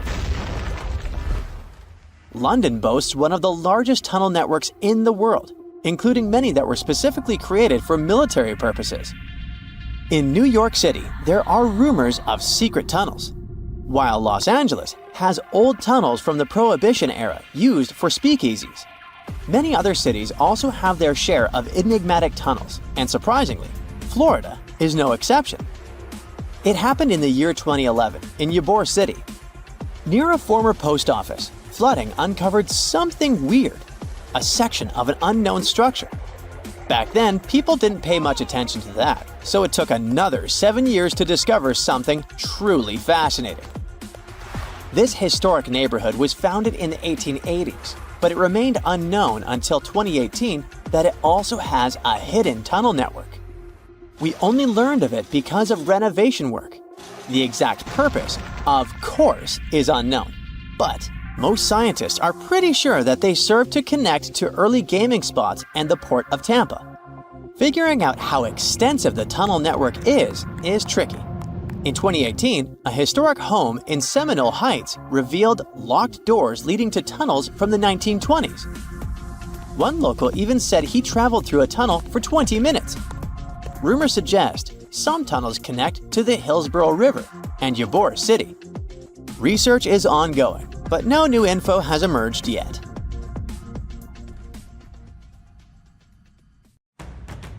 Ooh, so check this out. Researchers just found some super old footprints from a family of extinct humans, like we're talking 300,000 years ago. The prints belong to a group of Homo heidelbergensis. Ooh, that's a tough one, but I nailed it. So those dudes were pretty advanced for their time.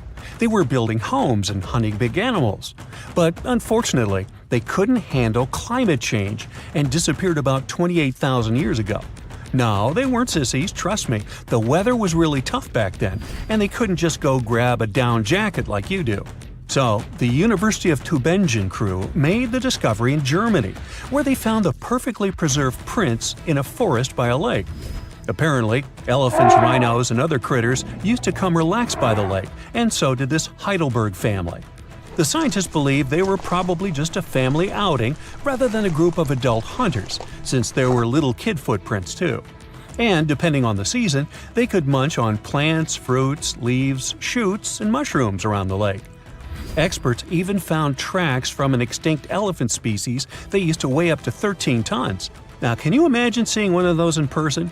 Just so you know, 13 tons is about 45 times as heavy as a pig. Oink. They were digging around in Stonehenge when they stumbled upon some elephant tracks that were 21 inches long. That's like the length of a really big ruler. They even found wood fragments in the ruts that the elephants had left behind. But wait, there's more.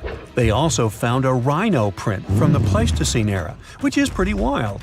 It's the first time they found a footprint from this particular species in Europe. Who knew rhinos had such big feet? Except those whom the rhino stepped on.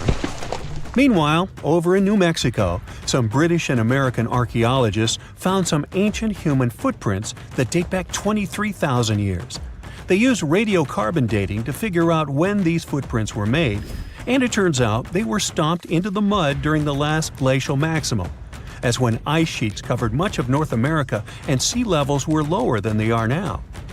Now, we've always thought that humans first made their way to North America between 13,000 and 16,000 years ago.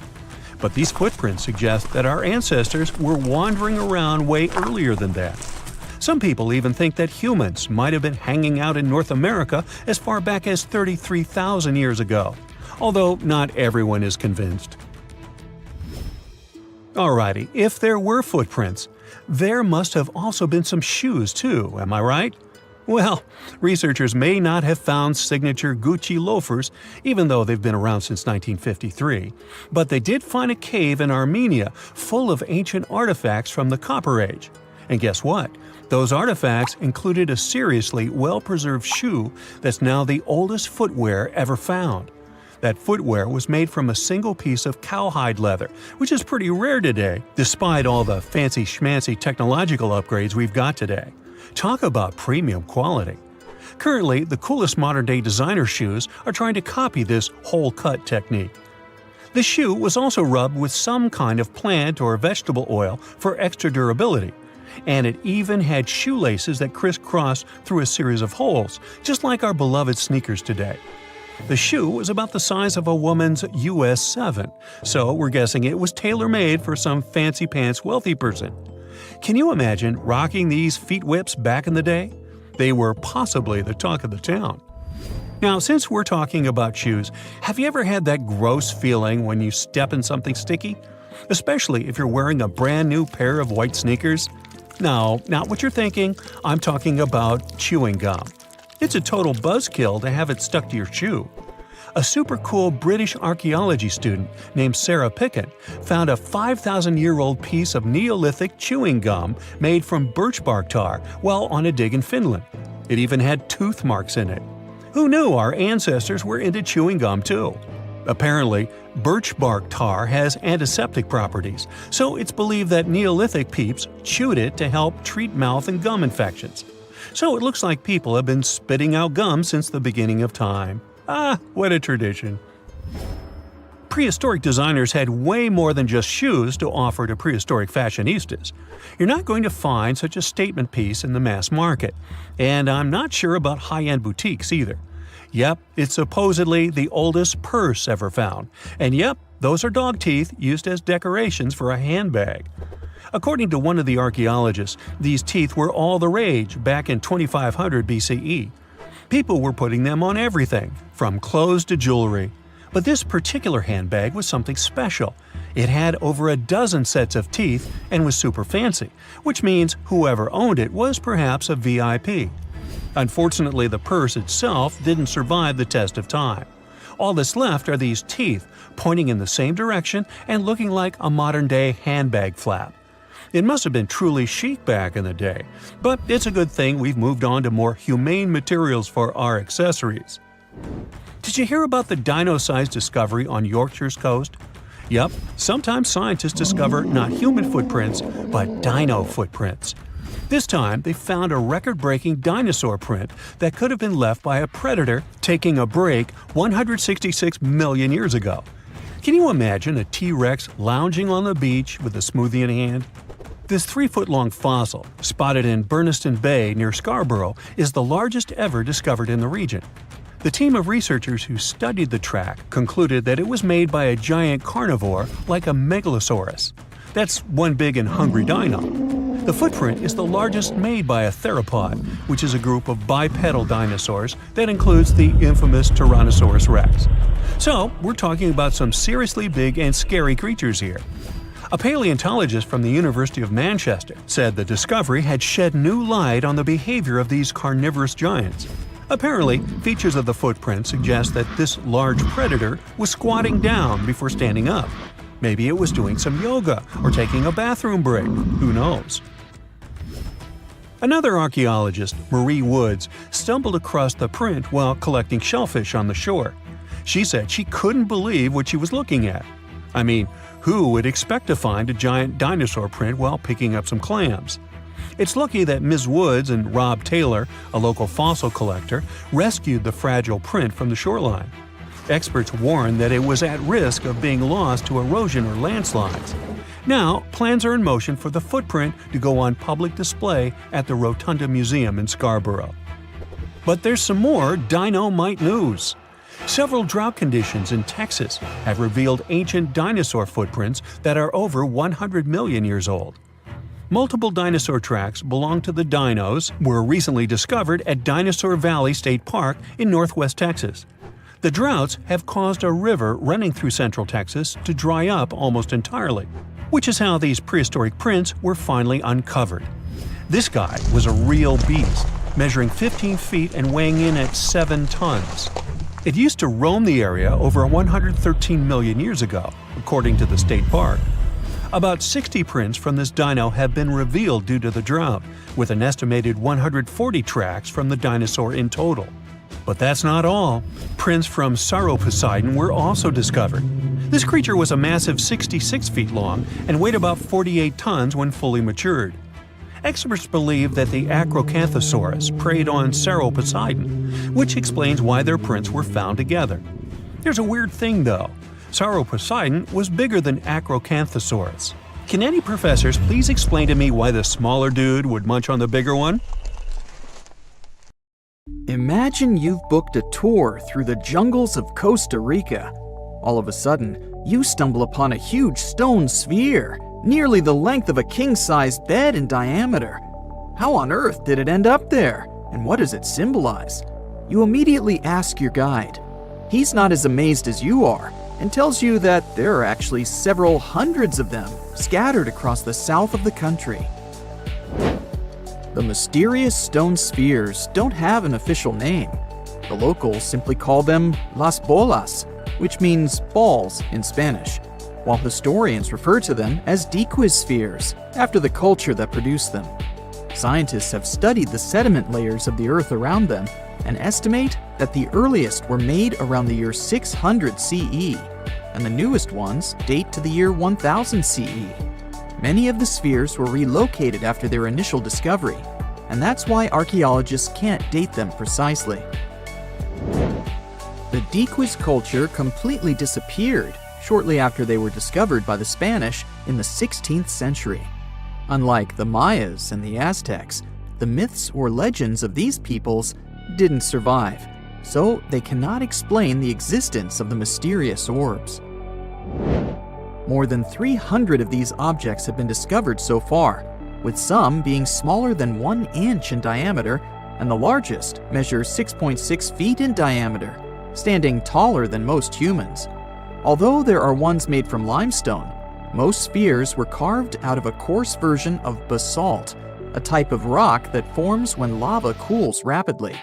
Some orbs weigh up to 15 tons, and in most cases, their surface is smooth to the touch, although there are coarse, mostly unfinished pieces. If we throw away the theory that river erosion naturally sculpted the spheres, the ancient people seem to have created them by hammering boulders with other rocks. Once they got the rough shape they were aiming for, they would polish the rock to perfection, using techniques such as controlled fracture and grinding. The mysterious spheres are located in the Diquiz Delta, on the coast of the Pacific Ocean.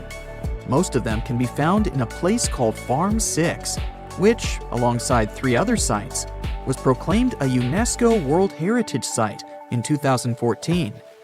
The area contains other finds from the pre-Columbian era, such as paved areas, burial sites, and mounds.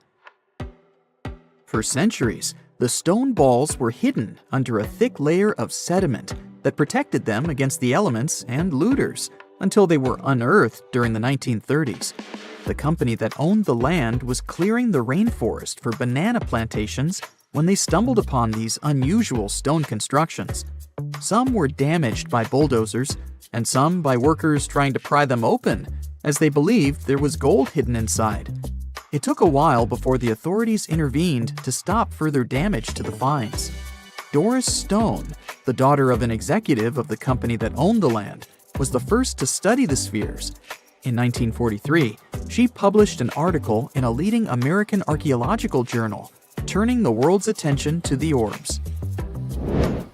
Expeditions soon followed, and archaeologists were immediately able to determine that the stone formations were human-made, probably created by the ancient indigenous population of Costa Rica. To this day, no one has been able to fully explain their function in a scientific way. It means there's still room for some wild theories about the sphere's origins and true purpose. The most popular theory in the scientific community is that the stone spheres served as decorations and status symbols, as many of them were found near the houses of chieftains. Local tribal leaders were also laid to rest with some of the smaller balls, so these stone formations were definitely associated with power in some way. Chiseling a boulder to perfection involved a lot of labor and planning, and only powerful individuals could afford it at the time. The other popular theory is that the boulders were used for astronomical observations. Individual spheres represented stars or planets, like a primitive map of the night sky. Since they were perfectly round, it was easy to roll them around. Before the jungle engulfed them, the area where they were found was a flat alluvial plain, ideal for rolling large boulders around. Another version of this theory suggests that the stones were used as boundary markers, much like modern border stones, which are also mostly made from stone. Finally, legends from other tribes that lived in the area tell of how the spheres were cannonballs that the deity of thunder used to drive away the deity of winds and hurricanes. We still don't know the original purpose of the Costa Rican spheres, but they remain an important part of the country's national identity. The National Museum in the Costa Rican capital, San Jose, has 6 of them in its courtyard. Many other spheres have become prized garden decorations for wealthy Costa Ricans. There's even one at Harvard University. More than a millennium after they were created, the mysterious stone spheres of Costa Rica are still associated with power and wealth. In terms of numbers, the stone orbs are not perfectly round. They are rated as nearly perfect, at 96% spherical in shape. And while even that is pretty impressive, the spheres of Costa Rica are not the only ones of their kind. Nearly a decade ago, workers came across mysterious giant stone spheres deep underground in a coal mine in northern Asia. The surface of the spheres, which measured a little over the length of a human footstep in diameter, was unusually smooth, and people tried to explain it somehow. Some were certain they were out of this world, and others suggested the spheres were actually petrified dinosaur eggs. Scientists quickly put an end to further discussion, as it turned out that the mysterious spheres were concretions. Those are rock formations that take millions of years to form deep underground. Think of a pebble that picks up snow as it rolls down a hill. That's how concretions are made. Groundwater, rich in sediment and minerals, flows around the sediment, slowly shaping it into a perfect orb. The process is quite common in nature, but most concretions are fairly small. The spheres found in the coal mine grew to their size in the mineral-rich ground, and they were big enough to get the press and the general public interested.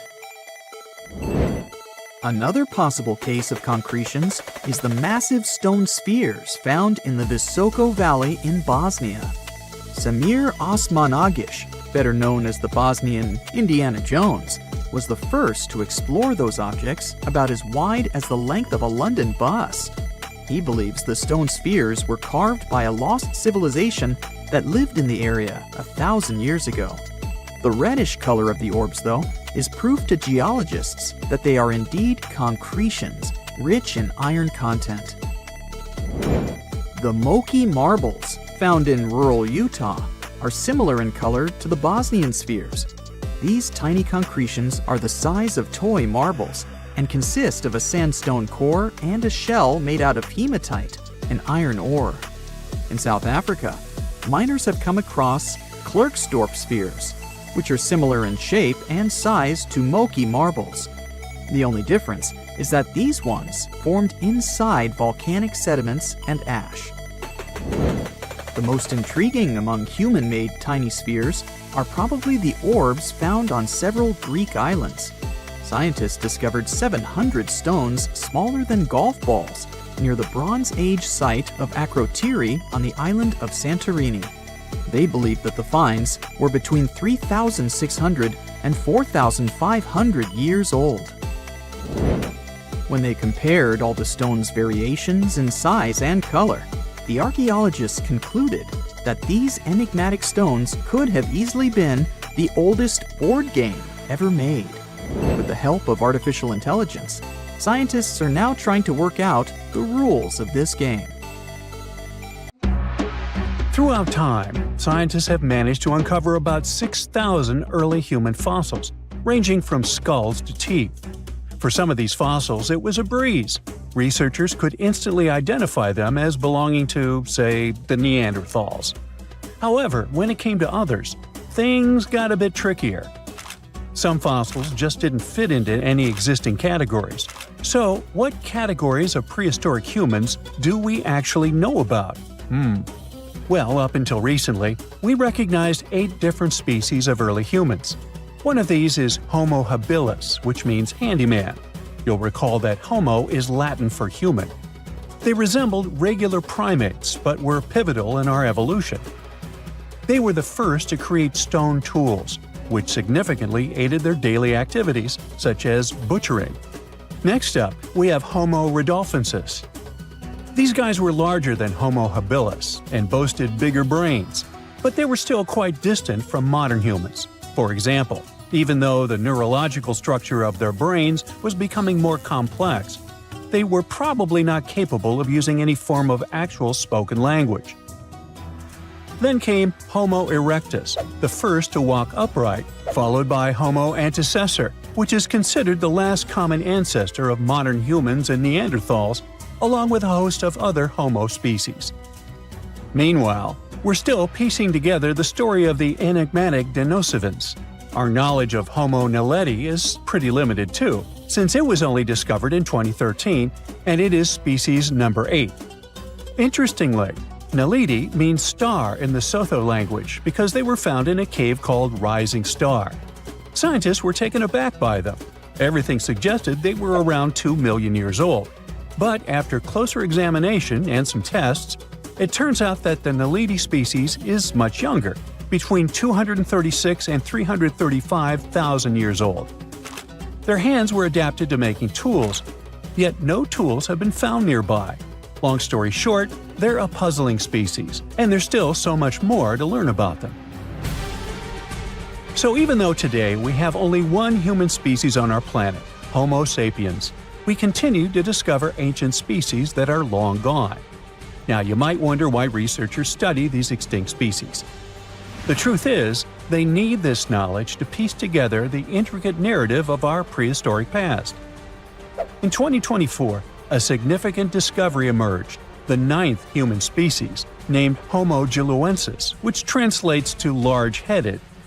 Researchers suggest that this species hunted wild horses, crafted stone tools, and processed animal hides to survive harsh winters. A researcher from the University of Hawaii noted that the discovery of this potential new species came about while his team was developing a novel method for classifying fossil evidence. Interestingly, one potential representative of Homo giluensis isn't entirely new to science. The Denisovans, first identified in 2010 through DNA analysis of a finger bone found in Siberia, have yet to be classified as a distinct species. Some scientists propose that they may actually belong to this newly identified group. These big-headed individuals could help shed light on the long-standing mysteries surrounding these hominin fossils, which have puzzled researchers due to their mixed characteristics of Homo erectus and Homo sapiens. You see, sometimes it's tough to call a spade when you don't even know what a spade looks like. You get the idea? Many unsolved mysteries linger, simply because scientists haven't had this crucial, big-headed piece of the puzzle. So theoretically, we modern humans could also be considered a bit of Homo giluensis. You don't believe me? Well, watch this. We need to consider two key facts for this equation. First, there are the Denisovans, a group we might refer to as Homo giluensis from a scientific perspective. Yeah, this is just a theory proposed by some researchers, but let's roll with it for now and pretend it's a fact. Second, it's important to know that the Denisovans interbred with the ancestors of modern-day Melanesians. These folks inhabit areas ranging from New Guinea to the Fiji Islands and carry between 4 and 6% Denisovan DNA. Now, you might not personally have those genes, unless you've been tested, of course, but the key takeaway here is that there are modern humans today who share genetic links with the Denisovans, or Homo giluensis, or big heads if you prefer. Now, that all sounds pretty plausible. Let's unpack step by step how it happened. Researchers have uncovered this type of ancient human, known as the Denisovans, based on skeletal remains found in Siberia. These ancient humans coexisted and interbred with modern humans, adding yet another layer to our understanding of human evolution. Named after the Siberian caves where their fossils were discovered, the Denisovans are believed to have roamed widely across Eurasia. Evidence indicates that the Denisovans lived alongside Neanderthals and interacted with early Homo sapiens, possibly around 50,000 years ago. A team of scientists successfully sequenced a complete genome from these ancient hominins using nuclear DNA extracted from a finger bone. This discovery reveals that at least 4 distinct human groups existed during the time when anatomically modern humans began migrating out of Africa. Alongside modern humans and Neanderthals, we now have to consider the Denisovans and another small human species from Indonesia, often referred to as the Hobbit, when discussing our evolutionary history. One intriguing question that arises is why Denisovan genes are predominantly found in modern Melanesians, yet absent from other Eurasian populations. Remember that 4 to 6%? One hypothesis suggests that interactions between the Denisovans and early modern humans were limited and brief, especially as humans migrated throughout Southeast Asia into Melanesia. Scientists speculate that only a small number of the Denisovans may have interbred with a larger group of modern humans. This could explain how the Denisovan genes made their way into the gene pool despite the likelihood of infrequent encounters. Anyway, the more scientists dig into our past, the more fascinating things they uncover about our ancestors. Take Neanderthals, for example. Did you know these guys were responsible for creating the very first piece of art ever? I had no idea. But a 2018 study of ancient cave art in Spain revealed what are now considered the oldest known artistic creations. We used to think Neanderthals lacked the cognitive skills needed for art, but it turns out they were actual art pioneers. Not only did they create art, But they also seem to have invented hashtags thousands of years before Chris Messina did it in 2007. Right, I'm kidding, but you'll soon get why I mention hashtags. The artworks found in several caves in Spain include simple hand stencils, a ladder-like drawing, and various other markings. Until recently, these prehistoric pieces were believed to have been made by early humans. But new testing methods suggest they're much older than we thought. Above all, the earliest recognized Neanderthal artwork, which looks like a hashtag, was discovered in Gibraltar back in 2014. To determine the age of these artworks, scientists employed advanced dating techniques using eHarmony and Match.com. Oops, wait a minute, wrong dating techniques. They actually used uranium and thorium radioisotopes instead of the traditional carbon dating. Once the necessary tests were completed, they confirmed the art was approximately 65,000 years old, 15,000 years older than the previously oldest known art from Indonesia. At that time, the only species around were Neanderthals, so it's safe to say they were behind these creations. Modern humans didn't arrive in Spain until about 20,000 years later. Hey, it was a long commute. That rules them out as the hashtag creators. The hand stencil was likely created intentionally, with the artist preparing the pigment and applying it over their hand. Plus, the caves also contain a collection of painted seashells that are an astonishing 115,000 years old. Some of these shells have been drilled, suggesting they might have been used as jewelry. Some specialists argue that the fact Neanderthals created art hints that they might have also had some form of spoken language. So maybe it's time we fully embrace Neanderthals as part of our lineage. They're humans too, just a different branch of our family tree. While these findings are intriguing, some experts remain skeptical about the new dating methods, claiming they're not entirely convinced. Hey, what do you think? Share your thoughts in the comments. In 1850, French scientist Auguste Mariette went to Egypt looking for manuscripts, but accidentally found a head of a sphinx sticking out of the dunes. He cleared the sand and figured out the sphinx was guiding the entrance to some underground construction. Several months later, he finally entered the Serapium of Saqqara. Inside, he found an enormous granite sarcophagi with remnants of 64 bulls. Scientists are still amazed by the tech that the ancient Egyptians used to transport those enormous boxes. The Serapium was built around the year 3000 before the Common Era. It was an underground tomb built to honor the sacred Apis bulls of ancient Egypt. It had a long hallway, almost 500 feet long, with giant stone rooms on both sides. Some of the sarcophagi weighed as much as 50 average cars, and all of them were made with super precision with exact 90-degree angles. These sarcophagi were beautifully decorated with hieroglyphs and carvings that told stories about the lives and importance of the Apis bulls. Now, there are 24 sarcophagi left. In ancient Egypt, Apis bulls were very special animals connected to the deity Ptah. They thought the bulls carried Ptah's spirit and wisdom, helped the pharaoh, and protected the Egyptians. Priests looked for special markings on young bulls to find Apis bulls. It could be a white triangle on its forehead, which symbolized divine light, a shape on its back like a vulture's wing, and a scarab shape under its tongue, which stood for rebirth. If a bull had these signs, they believed it was chosen by Ptah and treated it like royalty. The chosen bulls lived in a special temple in Memphis, the city where they worshipped Ptah. They received the best care and offerings from visitors who wanted their blessings. When an Apis bull passed away, it was treated with great honor and mummified. When Mariette entered the Serapium, he noticed traces of rollers on the gallery's floor and found 2 wooden horizontal winches. Each had 8 levers. Later, other explorers saw double rails.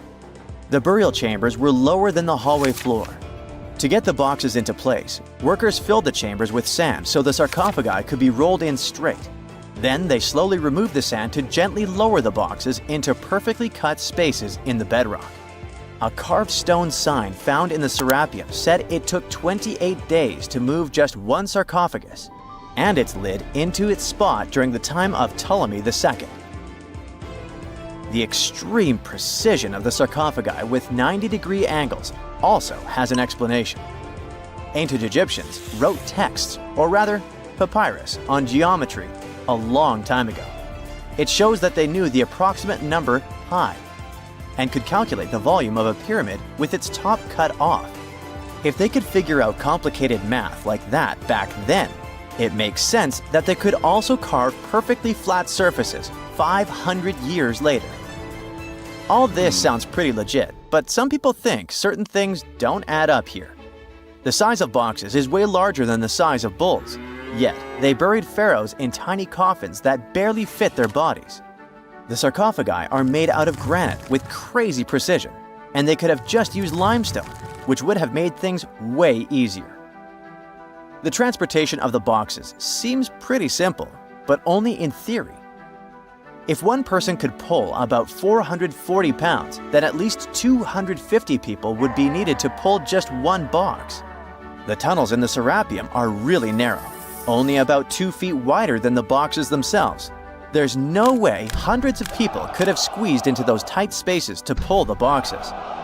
And even if they did, how would they turn the box in the cramped corridor, lower it into its niche, and place it perfectly in the middle?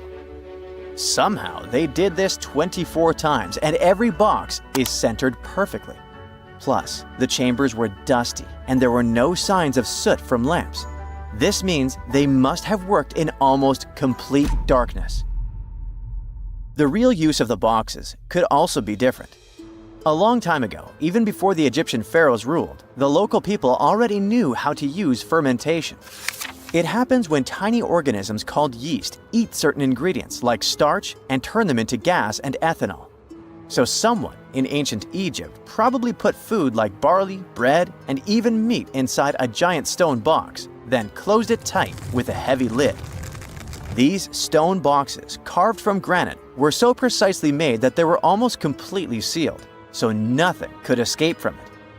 As the yeast inside the box started working, it created more and more CO2 gas.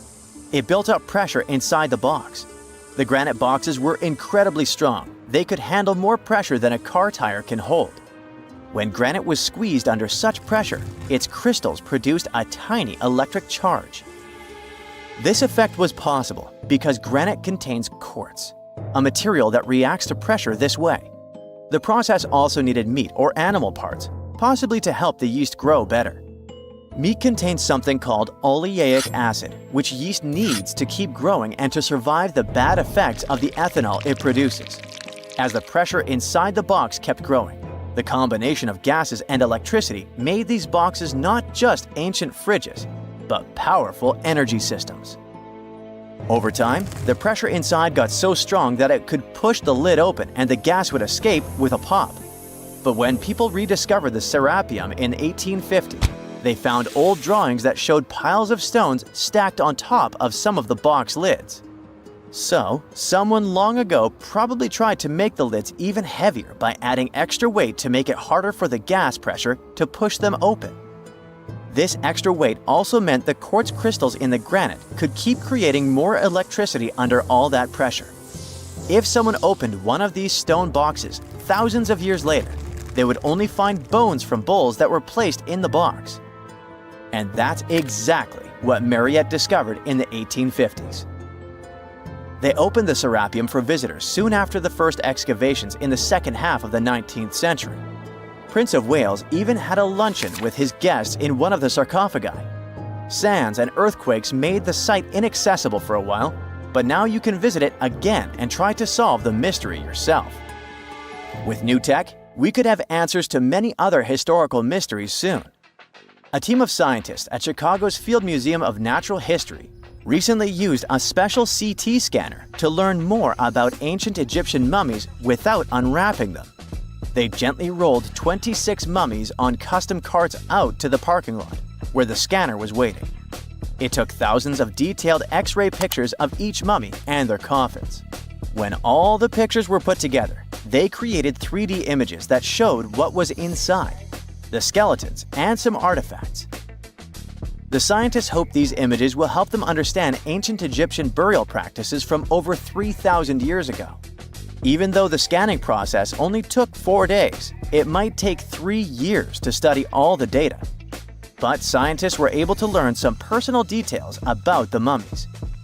One of the most popular mummified individuals at the museum, Lady Chineta, was a woman who lived in ancient Egypt about 3,000 years ago. It looks like she passed away in her late 30s or early 40s. To make sure her body looked complete for the afterlife, embalmers put stuffing in her neck to keep it from collapsing. They also placed artificial eyes in her sockets, so she would have eyes in the next world. She was wrapped in fancy linen and placed in a beautifully decorated coffin. The scans revealed that it had been carefully crafted with a slit at the back, which embalmers used to fit the body. There were also some artistic details on the surface, like markings for her knees. It looks like her burial was on the scale of a high-end luxury car. The South Pole is more than penguins and endless snow. There's a hidden ghost world within it. Look, it's right here on the globe.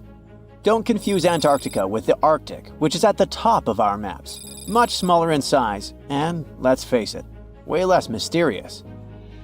The ice sheet covering Antarctica is about 1 to 3 miles thick, which is up to 16 Eiffel Towers stacked on each other. This massive blanket hides the true features and contours of Antarctica's land. We still don't know much about this mysterious continent, and it is ice and snow that are to blame. We still don't even know the true shape and size of this continent. Mapping Antarctica without some huge shovels is an incredibly hard task. But satellites learned to penetrate the ice with their cameras. And now we know there's actually an enormous, dramatic ancient landscape beneath the snow. The ghost of the past. About 90 million years ago, Antarctica was a much warmer place. It was actually a lush rainforest with tons of plants and probably teeming with life. It even had rivers flowing through it. Then the ice came.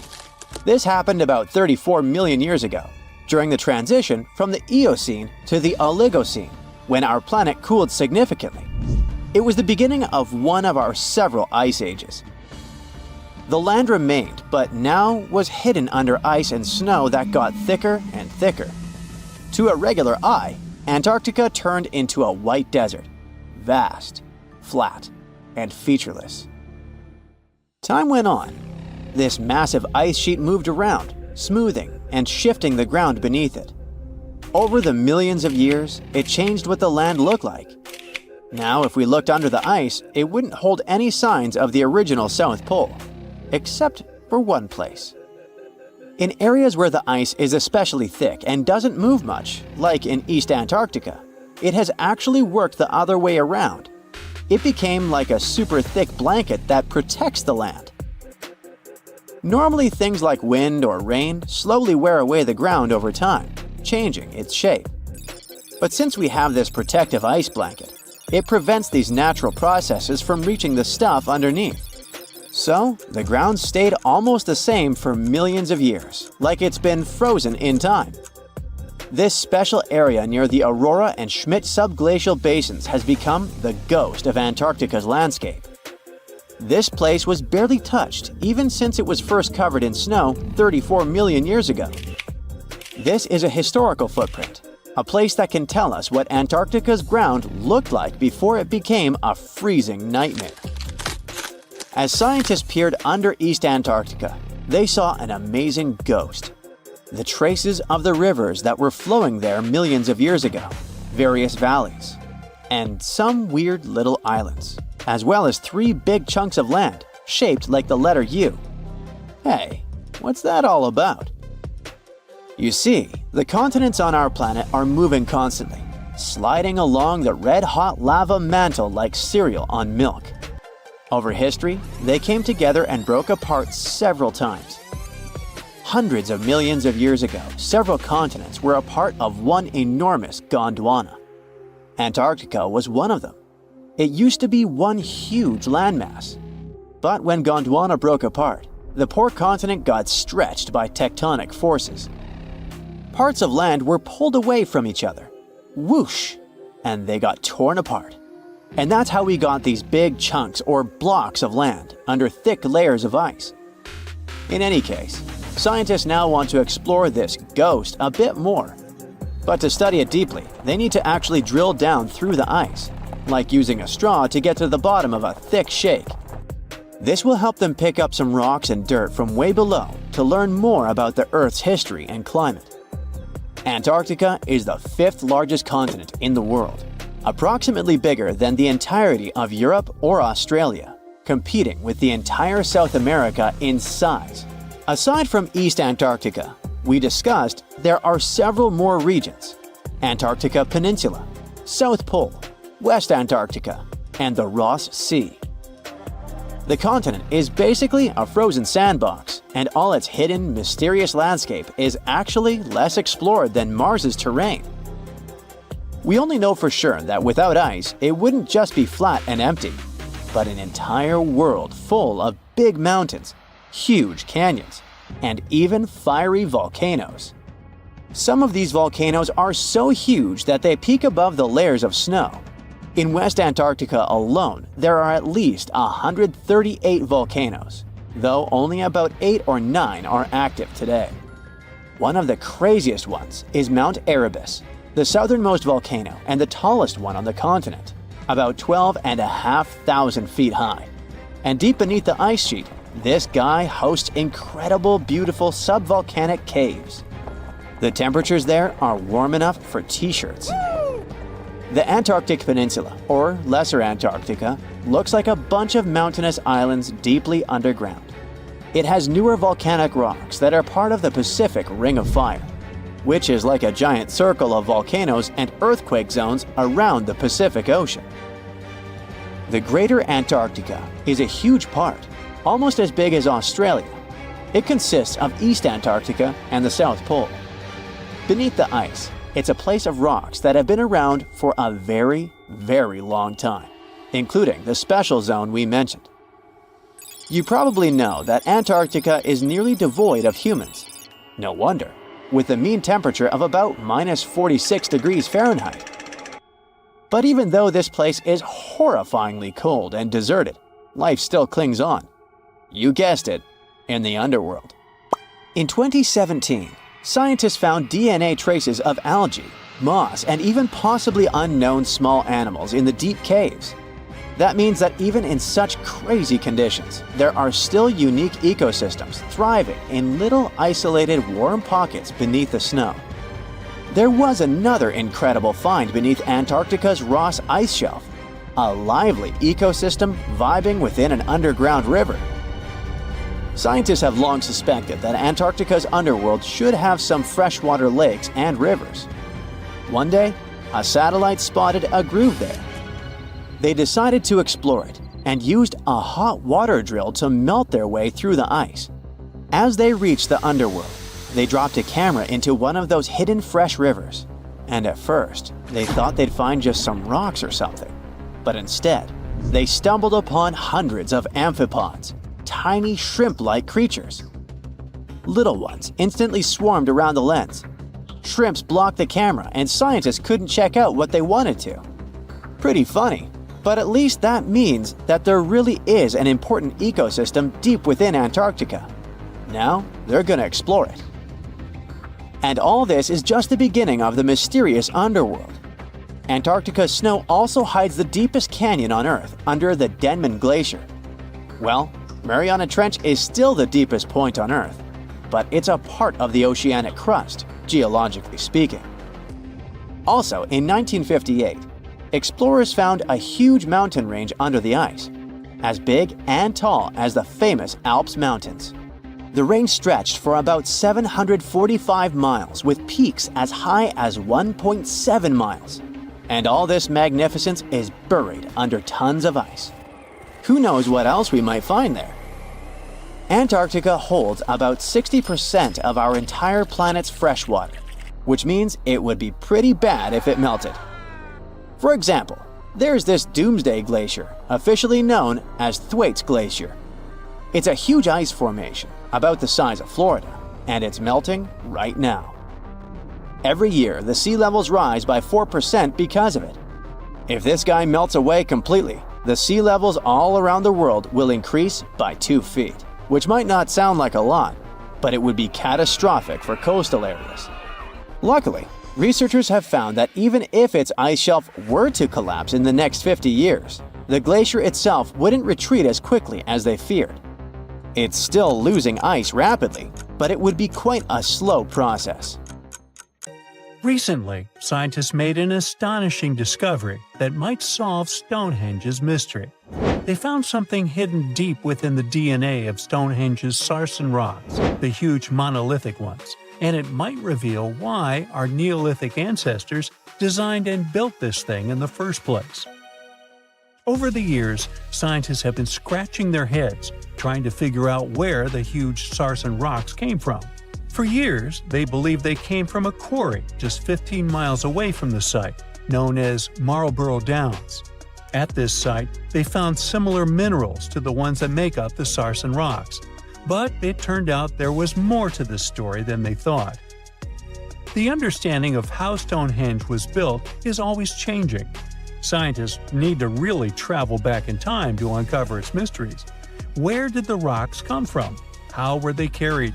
Why was the site built? You see, the Stonehenge site, located at Salisbury Plain in England, is made up of two main types of stone. There are the super heavy sarsens and the lighter and smaller bluestones. The sarsens each weigh about 25 tons. That's as much as 3 African elephants stacked together. The heaviest sarsen stone, called the heel stone, weighs 30 tons all by itself.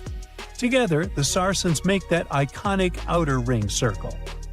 Inside that circle, that's where you'll find the bluestones. The naming might seem a bit misleading since they're not really blue. They have a bluish tinge to them when they are freshly broken, hence the name. These smaller rocks probably came from the Preseli Hills in southwest Wales, which is about 150 miles away from Stonehenge. They're a bit lighter than the sarsens, but still pretty heavy. The altar stone, which is classified as a bluestone, is the heaviest one, weighing around 6 tons. Its original location still isn't known for sure. To figure out where a rock came from, scientists first have to study their composition. This is like checking the rock's DNA. Then they cross-reference the structure of the rock with minerals in the soil to see if it's a match. Most of the sarsens we see around southern England are actually made of a type of sandstone known as silcrete. Think of silcrete as sand that's been hardened by underground water processes over millions of years. This process mostly happened during a period called the Paleogene, about 65 to 23 million years ago. These sarsen rocks didn't form in one big slab, but in patches, like nature leaving little rock gardens all over the place. Scientists reason the sarsens spread out randomly, forming in isolated pockets. Over time, many were buried under layers of clay and chalk, which helped preserve them. When ancient builders were on the lookout for materials, these sarsens must have looked perfect for something impressive like Stonehenge. Actually, sarsens have been used in everything, from Roman villas to medieval churches, and even in things like road curbs and old field walls. One could say these rocks were the it material for ancient builders, and continue to be popular even into more modern times. This fact made scientists start wondering that maybe not all sarsen stones that were used to build Stonehenge came from the same place. They've identified sarsen sites all over the UK, in places such as Oxfordshire and Kent. After hundreds of years of studying the sarsens, geologists finally had the right type of technology to determine the origin of the stones. Now, I wish I could tell you that it was some undisclosed location very far away from the site. But, as it turned out, the sarsens were originally from Westwoods, the forest near Stonehenge. A new factor came into play when excavations uncovered empty stone holes, showing that at least 6 bluestone pillars were removed from a Preseli Hills site called Wan Main in prehistory. They had a stone circle over there, and it's believed that some of Stonehenge's rocks were recycled rocks from this more ancient circle. If this is true, it might be that Stonehenge is part of a much larger landscape of ancient sites. If this is the case, then Stonehenge is just the cherry on top of a much larger scale project. Think of it as the sacred centerpiece of an entire landscape of monuments, mounds, stone circles, and things. This is why scientists want to find out where the rocks came from so badly. It could lead to why and how Stonehenge was built. Now, Stonehenge didn't just pop up overnight. It was built in several stages over hundreds of years. It's likely that it wasn't a single unified vision, but more like a big community project that evolved over time. With each generation, the builders brought in their own ideas, creating a stone structure that would last for ages. The first stage was around 3100 BCE. That's when people dug out a circular ditch and likely set up some bluestones as sort of a starter ring. Later, they added the Sarsens and even topped some of them with horizontal stones to form those famous arches you see today, also known as the trilithons. These ancient builders had some challenges on their hands. How would they move the rocks? There's an old theory known as the ice road that suggests that the rocks were moved by natural icy pathways that formed during the winter. This way, they could slide the rocks down all the way to Stonehenge. But hey, if we're talking about a distance of over 100 miles, that's not too realistic. Anyways, this theory was debunked because it was warmer back then than it is today. There's also the river theory, which suggests that the rocks were floated along the river from the quarry to the site. But if we're talking about Sarsen rocks, they're too heavy to float. So there goes that theory. What we're saying is, no one knows how the rocks were moved. Another interesting science tidbit came from all the research done in Stonehenge. A recent laser survey of the stones revealed the different stone working methods used, and has shown that some of the parts of the monument were more carefully finished than others. In particular, the northeast side and the inner faces of the central trilithons were finely dressed. FYI, a trilithon is one of Stonehenge's most famous shapes. It's when two huge monoliths receive a third one on top of them, connecting the two together. This fancy word is simply Greek for having three stones. But anyways, the bigger question, and the reason Stonehenge is so famous, is why it was built in the first place. Theories are all over the place, and some sound like they're straight out of a sci-fi show. So here's a rundown of the most popular ideas. There's, of course, the solar calendar theory. This one supposes that the stones are aligned with the movements of the sun, especially during the summer and winter solstices. During the summer solstice, the sun rises to the left of the heel stone, that's the lone stone outside the main circle, lighting up the entire monument. Some say it's the ancient version of a calendar, marking the year's longest and shortest days. Some archaeologists think Stonehenge might have been an ancient healing center. Pieces of bluestone have been found chipped away, possibly by people who believed they had healing powers. The theory goes that people traveled from all over to come to Stonehenge in hopes of a cure for whatever was ailing them. There's also some speculation that Stonehenge was the place to be. Think of it as an ancient gathering spot. Some evidence suggests that communities from distant areas traveled to Stonehenge for gatherings, feasts, and ceremonies. Studies of bones found near the site show they came from all over Britain, making it a sort of prehistoric meetup location. You're walking down the street. You see a strange-looking antique shop called Ageless Trinkets of Mr. Bright. You're curious, so you enter there. You take a look at all the weird stuff. Suddenly, an old folded parchment paper catches your attention. It's a world map, but something's off with it. Instead of showing the countries as you know them, it shows the locations of 4 mythical lost worlds and civilizations. Mr. Bright, the shop owner, comes next to you after realizing your shock. This map won't let you find these places or anything, but I can explain to you the legends behind them if you want, he says. Let me begin with Atlantis. You might know it as Aquaman's underwater kingdom, but Atlantis, the fictional island, was actually first introduced in two of Plato's works.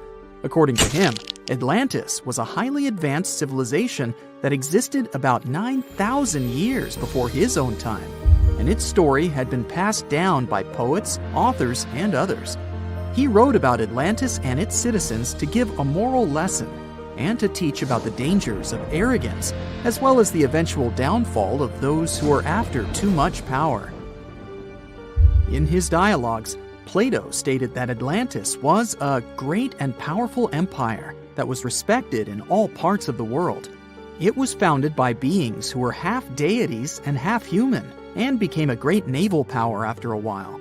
Being an island filled with gold, silver, and other precious metals certainly helped their case. But besides that, it was also known for its breathtaking architecture and state-of-the-art technology, as well as its countless rare and exotic wild animals. Atlanteans were proud of their great achievements and the perfection of their civilization, but their excessive pride was going to bring their downfall. They believed they were so superior that they could gain control over any nation. This led them to launch a series of invasions. They conquered many of the Mediterranean lands, but when it was time to enter Athens, Athenians pushed back with an extraordinary force, so the Atlanteans were finally defeated.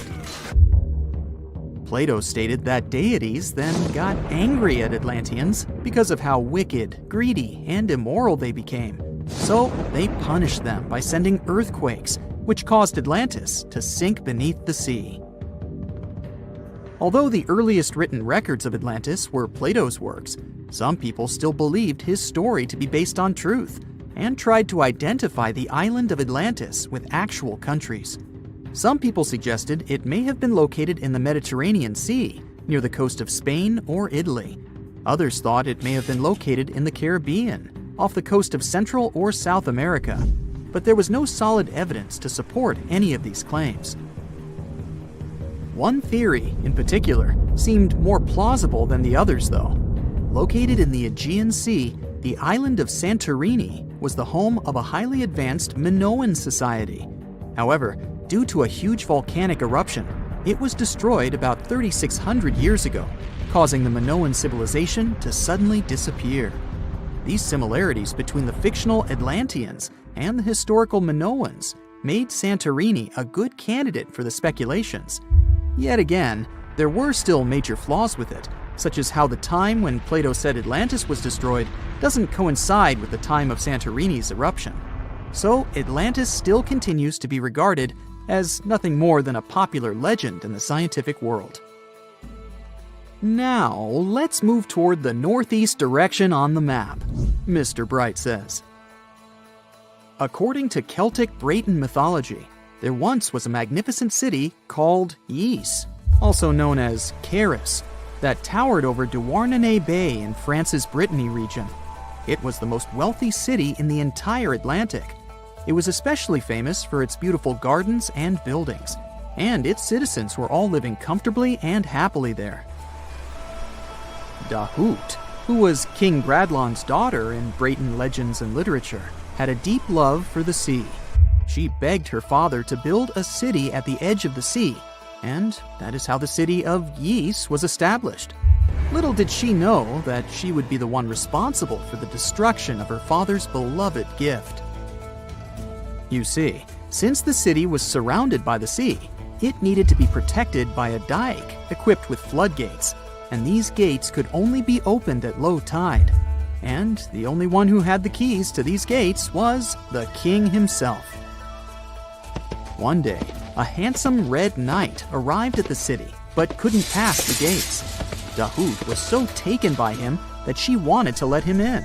She knew that her father was the keeper of the only key to the city, so she sneaked into his room and stole it from him. Then she gave it to the Red Knight so that he could enter the city and they could be together. However, the Red Knight turned out to be the Prince of Darkness, and he intentionally left the gate open to the raging sea. The waves soon swallowed all of Ys. King Gradlon was able to escape on his magical horse, but Dahut couldn't. She turned into an evil mermaid who lured sailors into the sea. Today, if you go to Quimper, a city in Brittany, northwest France, you can find the statue of King Gradlon riding on his horse. Although the city of Ypres is a legend, Brittany coast locals believe that on the days when the waters are calm, you can still hear the tolls of the city bells deep under the sea, if you listen carefully. Mr. Bright then points at the Indian Ocean on the map and says, "Now, have you heard about Lemuria?" Back in the mid-1800s, a few scientists suggested that there was once a continent that existed in the Indian Ocean, somewhere close to the south of modern-day Sri Lanka. The first one to popularize this theory was the British lawyer and zoologist Philip Lutley Sclater. In his paper, The Mammals of Madagascar, he stated that he found lemur fossils in India, and not in Africa. However, this discovery was extremely shocking to him because of the fact that lemurs' original homeland, Madagascar, is much closer to Africa. He proposed that this was possible only if some larger continent connected the two once. He stated that this continent must have eventually sunk to the ocean floor. He then named it Lemuria, and hence the theory was born. People who came after Sclater took his theory a step further and thought that Lemuria was also the home of an extinct race of humans called Lemurians, who had 4 arms and enormous bodies, and were also the ancestors of modern-day humans, as well as lemurs. Of course, as new scientific discoveries were made on plate tectonics, evolution, and the study of DNA, the theories regarding the fictional continent called Lemuria were debunked. The last fictional land on the map is Agartha, Mr. Bright says. Taking its roots from Eastern mysticism, one legend says there's a kingdom called Agartha that is located deep beneath the surface of the earth. It's where all 4 corners of the world are connected by paths and tunnels. It is said that there's a secret entrance into Agartha hidden in the Gobi Desert, and it's built by Agarthans themselves using advanced technology that can't be detected by us, the surface folks. According to some beliefs, Agartha exists to counterbalance the energies of those who live above the surface. While we live in a state of rush and heightened emotions, this world beneath us is the total opposite. Some even say that those who escaped Atlantis fled here to continue their lives inside the Earth's core. And yet, others think it's actually a land that's crawling with all kinds of monsters. But there's no need to be scared, since modern science proved Earth's core is not actually hollow and is a solid hot iron ball. So you can cancel your journey plans to the center of the Earth if you've made any. Thanks, Mr. Bright. Now, let's assume that another species, whether humanoid or dolphin-like, could have existed millions of years ago. How do we find their traces? There was a Doctor Who episode about a non-human industrial civilization on Earth that existed long before us. These reptiles, called Silurians, were forced deep underground by a catastrophic rise of temperatures on Earth, and there they thrived for centuries. That inspired scientists to create the so-called Silurian hypothesis. If there was an advanced civilization before us, we should find their traces somewhere. Well, let's try. Climatologist Gavin Schmidt and astrophysicist Adam Frank decided to dive into this themselves. Like us, any technologically advanced civilization would be hungry for energy. So they looked for global effects that would leave a widespread mark. For example, hints of large-scale industrial processes, like plants and factories, and their leftovers. Then comes the question of how long these civilizations would last. If they existed for a long time, we should look for long-lasting signs, like residues from burning fossil fuels, mass extinctions, synthetic chemicals not found in nature, and even traces of nuclear fission. Basically, we should search for the same kinds of things that humans are currently leaving behind as evidence of our activities. Unfortunately, this evidence isn't that easy to find. Let's imagine an unsettling scenario if humanity suddenly disappeared. Even though it seems like we've left a lot of changes on our planet, the future civilization millions of years from now would struggle to find any remnants of our existence. Why? Well, our planet has existed for 4.5 billion years. Complex life on Earth has existed for more than 400 million years. Compared to that, our industrial period only lasted around 300 years, and we haven't left any significant traces. Our record of Earth's history is full of gaps, especially the further back you look. The fossil record captures only some things, being very selective and incomplete. On average, one fossil emerges every 10,000 years, and dinosaur footprints are even rarer. Mountains rise, oceans change, and plate tectonics can easily wipe out evidence of entire civilizations. After a couple of million years, chances are any physical signs of a civilization would disappear. In order to find at least something, we have to look for things like odd sediment patterns or unusual isotopic ratios. Also, fossils mostly form in water, leaving us in the dark about creatures on land or in the jungles. So even if there was a technologically advanced society millions of years in the past, and even if they were far more advanced than us, we might struggle to find any clues of its existence. Frank and Schmidt try to understand how we could ever hope to spot signs of them. Discovering actual cities would be the ultimate proof of a Silurian-style civilization on Earth. But Adam Frank isn't too optimistic. Even now, our cities cover less than 3% of the surface, making it easy to miss ancient city ruins.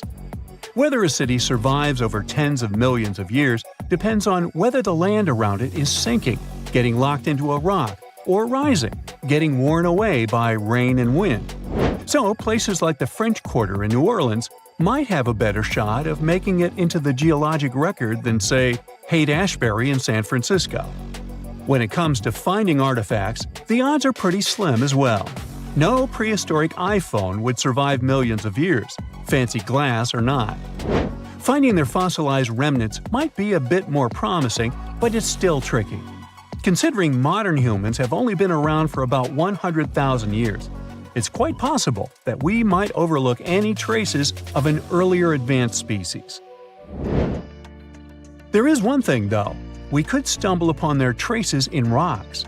Our current chaotic era might leave a distinct mark on the Earth's geological history, especially since we're basically experiencing PTM 2.0. I'll get to that in a moment. So they try to look at the changes in the carbon cycle. Humans have been releasing a lot of fossil carbon since the 18th century. This leaves a special mark in the carbon isotope ratio, like a signature that shows the difference between carbon in living things, such as seashells, and carbon in lifeless volcanic rock. Scientists also look for signs in the way sediments are arranged. Large coastal deltas might mean that there were bigger rivers made by folks in this hypothetical civilization. Traces of nitrogen could suggest big-scale farming, where they used a lot of fertilizer. Spikes in metal levels in the sediment could mean runoff from heavy industries. Of course, a single find like that wouldn't tell us anything. Schmidt says the key is to look for multiple signs together. Without clear artifacts, the uniqueness of an event might show in various clues rather than a set of changes linked to a single cause. On a quest for Silurian-style clues, scientists even decided to check the Moon. Some astronomers find it surprising that no one has looked into this before. They even joked about the possibility of dinosaurs building rockets and leaving traces on the Moon or other celestial bodies. These astronomers think that Earth-like planets tend to erase signs of civilizations on their surfaces. So they're exploring the wild notion that these beings might have been space travelers. In that case, remnants of their technology, known as technosignatures, could be lurking not only on our Moon, but also on asteroids, or even buried on Mars. There they might endure for millions or even billions of years. Unfortunately, so far, despite digging into the past 380 million years and examining all suspicious events, the researchers haven't found a clear match for a technological civilization. They don't give up, though. Frank calls for more investigation. For example, we could study how modern industrial chemicals stick around in ocean sediments. This, he believes, could help us identify similar chemical traces in the Earth's history. If there are no traces, why do we even bother to find something like that? This research is based on Schmidt and Frank's recent papers. They were delving into the Anthropocene, It's the proposed epoch, dominated by human activities on Earth. It's full of these things called hyperthermals. They're prehistoric events when temperatures on Earth sharply increased over a relatively short time. They're like extreme heat waves from the past. A great example of this is the Paleocene-Eocene thermal maximum, or PETM for short. It happened around 55.5 million years ago and saw a rapid rise in global temperatures. Over 200,000 years, the average temperature on Earth jumped from about 9 to 14 degrees Fahrenheit. We studied these hyperthermals to understand how they occurred, from natural causes or human activities. So, these hyperthermals sparked the genesis of Frank and Schmidt's research. To study them, scientists started examining chemical signals and tracers left in rocks. When doing that, Schmidt and Frank uncovered some eerie parallels between all the climate issues we have today and past periods of rapid temperature shifts. There's a close similarity between the PETM and other hyperthermal events. So all this work isn't just about solving a historical mystery.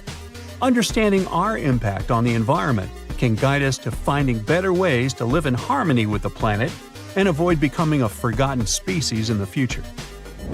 Our Milky Way is filled with lots of planets that could be just right for life, but we don't know if there are other civilizations out there. Earth is the only place we know of with living beings. About 200 years ago, people wondered if there might be civilizations on Mars. Back then, it was a real question, but once we got pictures from space probes, we decided there wasn't any evidence for it, and that idea got stuck in our minds. Now, it's not even considered a valid topic for serious science. It's seen as kind of silly. But no one has set clear limits on what could have happened on our own planet a really long time ago. So, even if there is no proof, we shouldn't throw away the possibility. Don't forget, it took humanity a while to recognize dinosaurs. Maybe Silurians are just patiently waiting for their time. So, people have tried to make up stories about weird-looking humans for as long as we can remember. What's even weirder is that, over the years, people have even claimed to have proof of these mythical humanoids. Like the Gorgatas, which were said to be a tribe that lived on islands near the Atlantic coast of Africa. The first time these people were mentioned in any sort of literature goes back to the 1st century. Not much was said about the gentlemen of the tribe, but the ladies sure were special. The women of this tribe were said to have hair all over their bodies. These days, scientists are almost certain people might have confused these humanoids with monkeys or apes. One Carthaginian general claimed he actually visited the islands back in the day and described the men as apparently being really fast runners. This strengthens the idea that these reports were of primates, not of people. It's normal to assume apes or monkeys would have bolted after seeing people for the first time, right? The location of the Gorgatas and their native islands is uncertain and has been described in different ways by writers over time. Pliny the Elder, a Roman scholar from the 1st century, wrote about another strange tribe. These people were called the Astami. Similar to the Gorgatas, they were said to be hairy people that lived in the upper parts of the Ganges River, near today's North Indian border. It was not their appearance that made them weird, though. Pliny wrote that these creatures didn't eat or drink at all, not because they didn't want to, but because they didn't have mouths. They got their nourishment from sniffing the scent of plants and apples. A strong scent could also have been very dangerous to them. As for their overall build, they were said to be thin and bony, mostly because they didn't consume any food. It's hard to believe these people did exist at some point, but there may be some historical facts to back this mysterious sniffing behavior. Some specialists believe that tribes located near the Himalayan mountains brought fragrant fruits and veggies on their travels.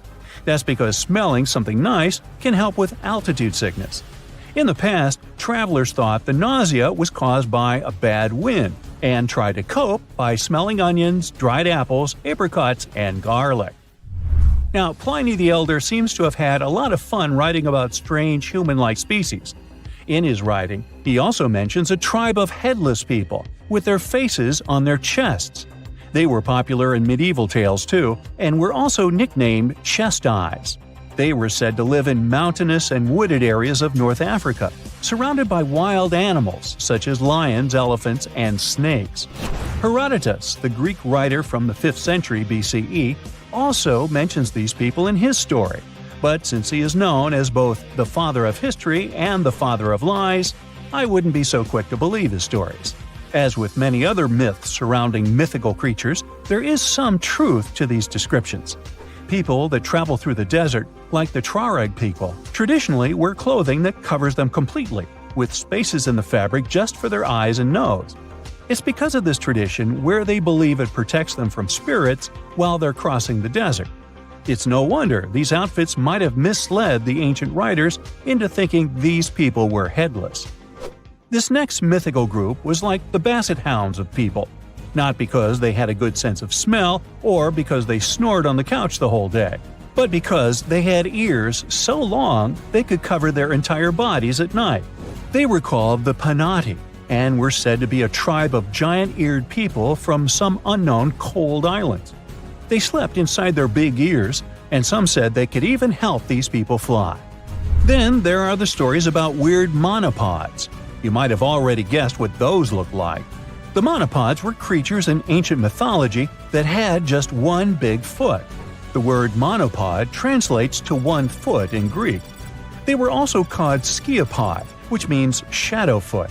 That's because, according to some accounts, these people had feet so large they could use them as umbrellas to help them hide from the sun. They would simply lay on their backs with their foot up in case they were ever caught in the scorching heat. Never mind about the foot burn. They were first mentioned in a play in 414 BCE. Others wrote about traveler stories encountering monopods in India, and they described these people as having one leg, but one they could easily leap with to get around. No list of strange human-like creatures would be complete without mermaids. They're described as mythical beings who live in the sea and are usually depicted as having a woman's upper body and a fish's tail below the waist. In different cultures, the mermaid represents either life and fertility or danger and destruction. The earliest known mermaid legend dates back to around 1000 BCE. In this story, the spirit, Antarctica, wanted to live in the sea, but her peers would not allow her to give up on her beautiful features. So they opted for that half-human, half-fish appearance. There are also folktales of mermaids in early Britain, but with no illustrations attached. In sailor tales, the mermaids can symbolize both luck and tragedy. Since sailors spent much time in the sea and they sometimes had nothing to do, it's no wonder they started to believe in figures that controlled the weather. Mermaids were seen as both attractive and dangerous, like the sea itself, reflecting the unpredictable and thrilling nature of water. We have no proof that mermaids exist today, but some people did their best to manufacture evidence over the years. Ever heard of the Fiji mermaid? It was a made-up creature introduced by American showman P.T. Barnum back in the 1840s. It was presented in New York, Boston, and London and gathered a lot of attention from the public. It was not the only one of its kind, and the weird thing is these fake mermaids weren't even pretty. Some of them were made by attaching fishtails to ape or monkey bones. The Dominican Republic has its own mysterious human-like mythological creature. This story tells of a woman who lives in the woods, described as having long, dark hair. But here comes the catch: she's said to have backward feet. Despite being quite short, her features are described as being extremely beautiful, especially her eyes. Her name is La Ciguapa. She's thought to be a nocturnal creature, and you can't predict her movements based on her footprints, because of the way her feet are positioned. It's also thought that to catch sight of her, you'll need to go looking for her at night, but only when there's a full moon. There's always a catch. And you'll also need a dog to help. There are many variations of her story, though. Other tales speak of a shy creature that runs away at the mere sight of humans. She's known to sleep in trees and feed on fish and fruit. Now, you'll mostly hear about dwarves in Norse mythology. In many Northern European tales, dwarves are described as being physically smaller than most people, but also as the best of blacksmiths. They were responsible for manufacturing powerful tools that helped many heroes in their quest. Some dwarves also possessed shape-shifting abilities. They frequently took on the appearance of inanimate items like needles, as well as creatures like fish and otters. These dwarf stories may have some historical facts to back them up, too. Back in the Bronze Age, miners located in southern Europe slowly ran out of tin, a material needed to make bronze. As they went searching for more supplies, they moved northwest, where more tin was available. These miners were shorter than most northern Europeans, and their features included darker skin and bushier hair and beards. To top it all off, they had way better knowledge of metals and how to mine and use them to make necessary tools. It's no wonder that they might have really impressed the guests to the point they believed those miners were magic. At some point in its long and very interesting history, our dear planet Earth was sort of snoozing, just doing its planetary thing, spinning around the sun. And then, bam, life starts getting fancy. Plants and animals start strutting their stuff, showing off their complexity. Fast forward a bit, about 65 million years ago to be exact, and a cosmic disaster strikes, or at least that's what we presume. An asteroid probably smashed into Earth, wiping out the dinosaurs and other big animals. We can't pinpoint specifics about the asteroid, but we do know that it was extremely large and it crashed into our precious planet, creating a dusty mess that settled everywhere. You can still find remnants of that dust layer in sedimentary rocks today. If you dig beneath it, you'll uncover a whole bunch of fossils. These prehistoric creatures were living it up before the asteroid crashed the party. Think of it as the planet going on a cleaning spree, leaving a bunch of empty spaces waiting to be filled. And guess who took the opportunity? Mammals! These furry little critters were the ones to rise to fame. But why is it that this disaster became such a great opportunity for mammals? It's pretty simple, actually. With no big bullies around, they grew, multiplied, and had a population expanse. All kinds of mammals joined to fill in the blanks. Primates, rodents, basically, the whole furry gang. We're talking about placental mammals, marsupials, and even egg-laying mammals, adding some serious variety to the mix. We like to think of primates as our closest relatives here on Earth. What's their story? Well, around 63 million years ago, just a couple of million years after the dinosaurs' final dance, the primates decided it was time for a family reunion. They split into two groups, the dry-nosed primates, who became the cool monkeys and apes we know today, and the wet-nosed primates, who went off to become lemurs and aye-ayes, hey-hays. The fun didn't stop there. About 58 million years ago, the dry-nosed primates began their own little mission. One special guest called the tarsier, arrived on the scene, featuring big eyes that were perfect for late-night shenanigans. This tarsier took a different path from its primate relatives, embracing its unique niche and evolving separately. To this day, the tarsier is the only primate that feeds exclusively on meat. These little guys have a taste for insects, small birds, rodents, and even lizards. But that's not all that makes them unique.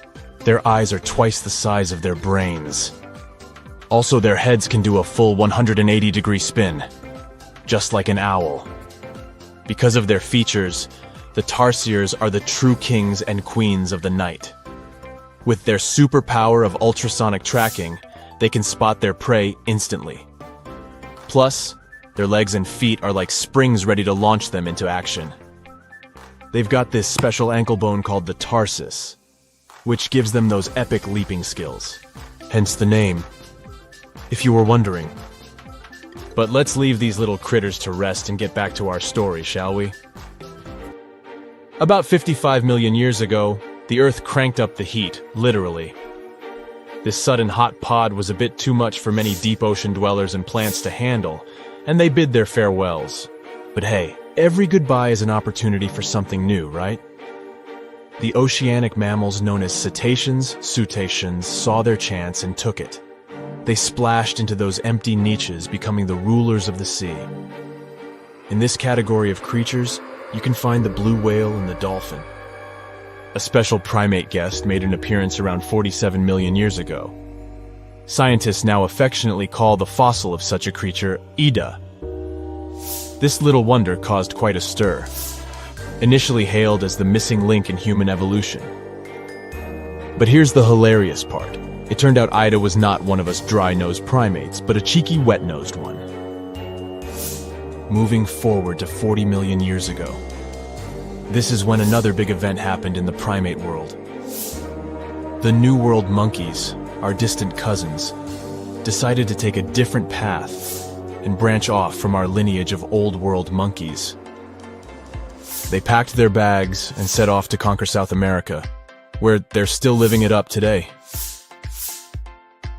What's the difference between the two, you might ask? Well, one crucial thing that sets them apart is the fact that the Old World monkeys had nostrils that pointed downwards. Around 25 million years ago, another troop of apes entered the scene, and these guys had something special: the lack of a tail. These unique creatures would go on to become our closest relatives. We're talking apes and great apes, the cool gang who share a whole lot of genetic similarities with us. The first ape to break free from the monkey madness was the gibbon. About 18 million years ago is when this little acrobat swung into the picture. A few million years later, the great apes made their grand entrance too. Orangutans were the pioneers, venturing into the wilds of southern Asia. We're getting closer and closer to the present. It was 7 million years ago when the great apes took a major fork in the evolutionary road. One path led to our ancestors, the future Homo sapiens, and the other path led to chimpanzees and bonobos. These two primate branches remained united for a few million years before finally going their separate ways. 5.6 million years ago, a game-changing ape called Ardipithecus made its way into our evolutionary history. It had a special talent, bipedalism. That's right, this was one of the first apes to walk on 2 feet, probably making its primate buddies raise an eyebrow or two. The real showstoppers, however, arrived around 4 million years ago, the Australopithecus crew. These were the earliest members of the Hominina hominina subtribe, our tribe. What made them so special? Well, probably the fact that they brought some serious tools to the game. Stone tools, to be precise. It seems that at some point in their evolution, these clever primates started using stones to make their lives easier. Now here comes a crucial turning point in our story. About 2 million years ago, our ancestors faced a food shortage. Survival of the fittest was the name of the game, and 2 strategies emerged. Group 1 went for stronger jaws, allowing them to chomp on tough foods like nuts. Group 2 had a different idea. They opted for weaker jaws, but bigger brains. They wanted access to a wider range of food options. Obviously, the bigger-brained group took the prize. And here's where our gang comes into play. Around 2.5 million years ago, a type of primate also known as handyman made its mark on history. These clever beings had larger brains and knew how to put those neurons to good use. About 1.9 million years ago, a new star emerged, Homo erectus.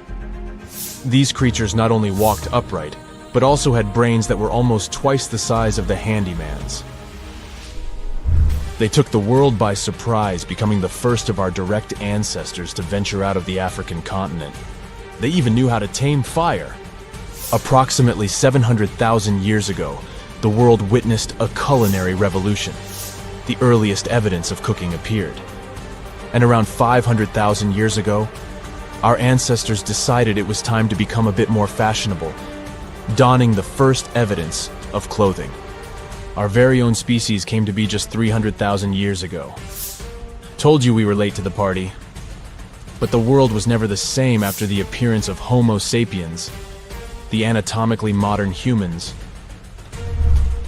Alongside our other relatives, we emerged, ready to conquer the world with our innovative minds and complex societies. The exact path of our evolution remains a bit of a mystery. But what we do know for sure is that Neanderthals joined the party around at some point too. As Homo sapiens flourished, so did our capacity for language. Modern speech is believed to have emerged almost hand in hand with our species. We started expressing ourselves, sharing stories, and shaping the world with our words. So, there you have it. It took 13.8 billion years of cosmic history for humans to make their entrance. Think about it. 99.998% of the time since the Big Bang, we weren't even around. Our species, Homo sapiens, is the toddler of the Earth's family, existing for just the tiniest fraction of the universe's timeline. Yet, in this blink of an eye, we've managed to unravel the entire story that led to our existence. The story won't end with us.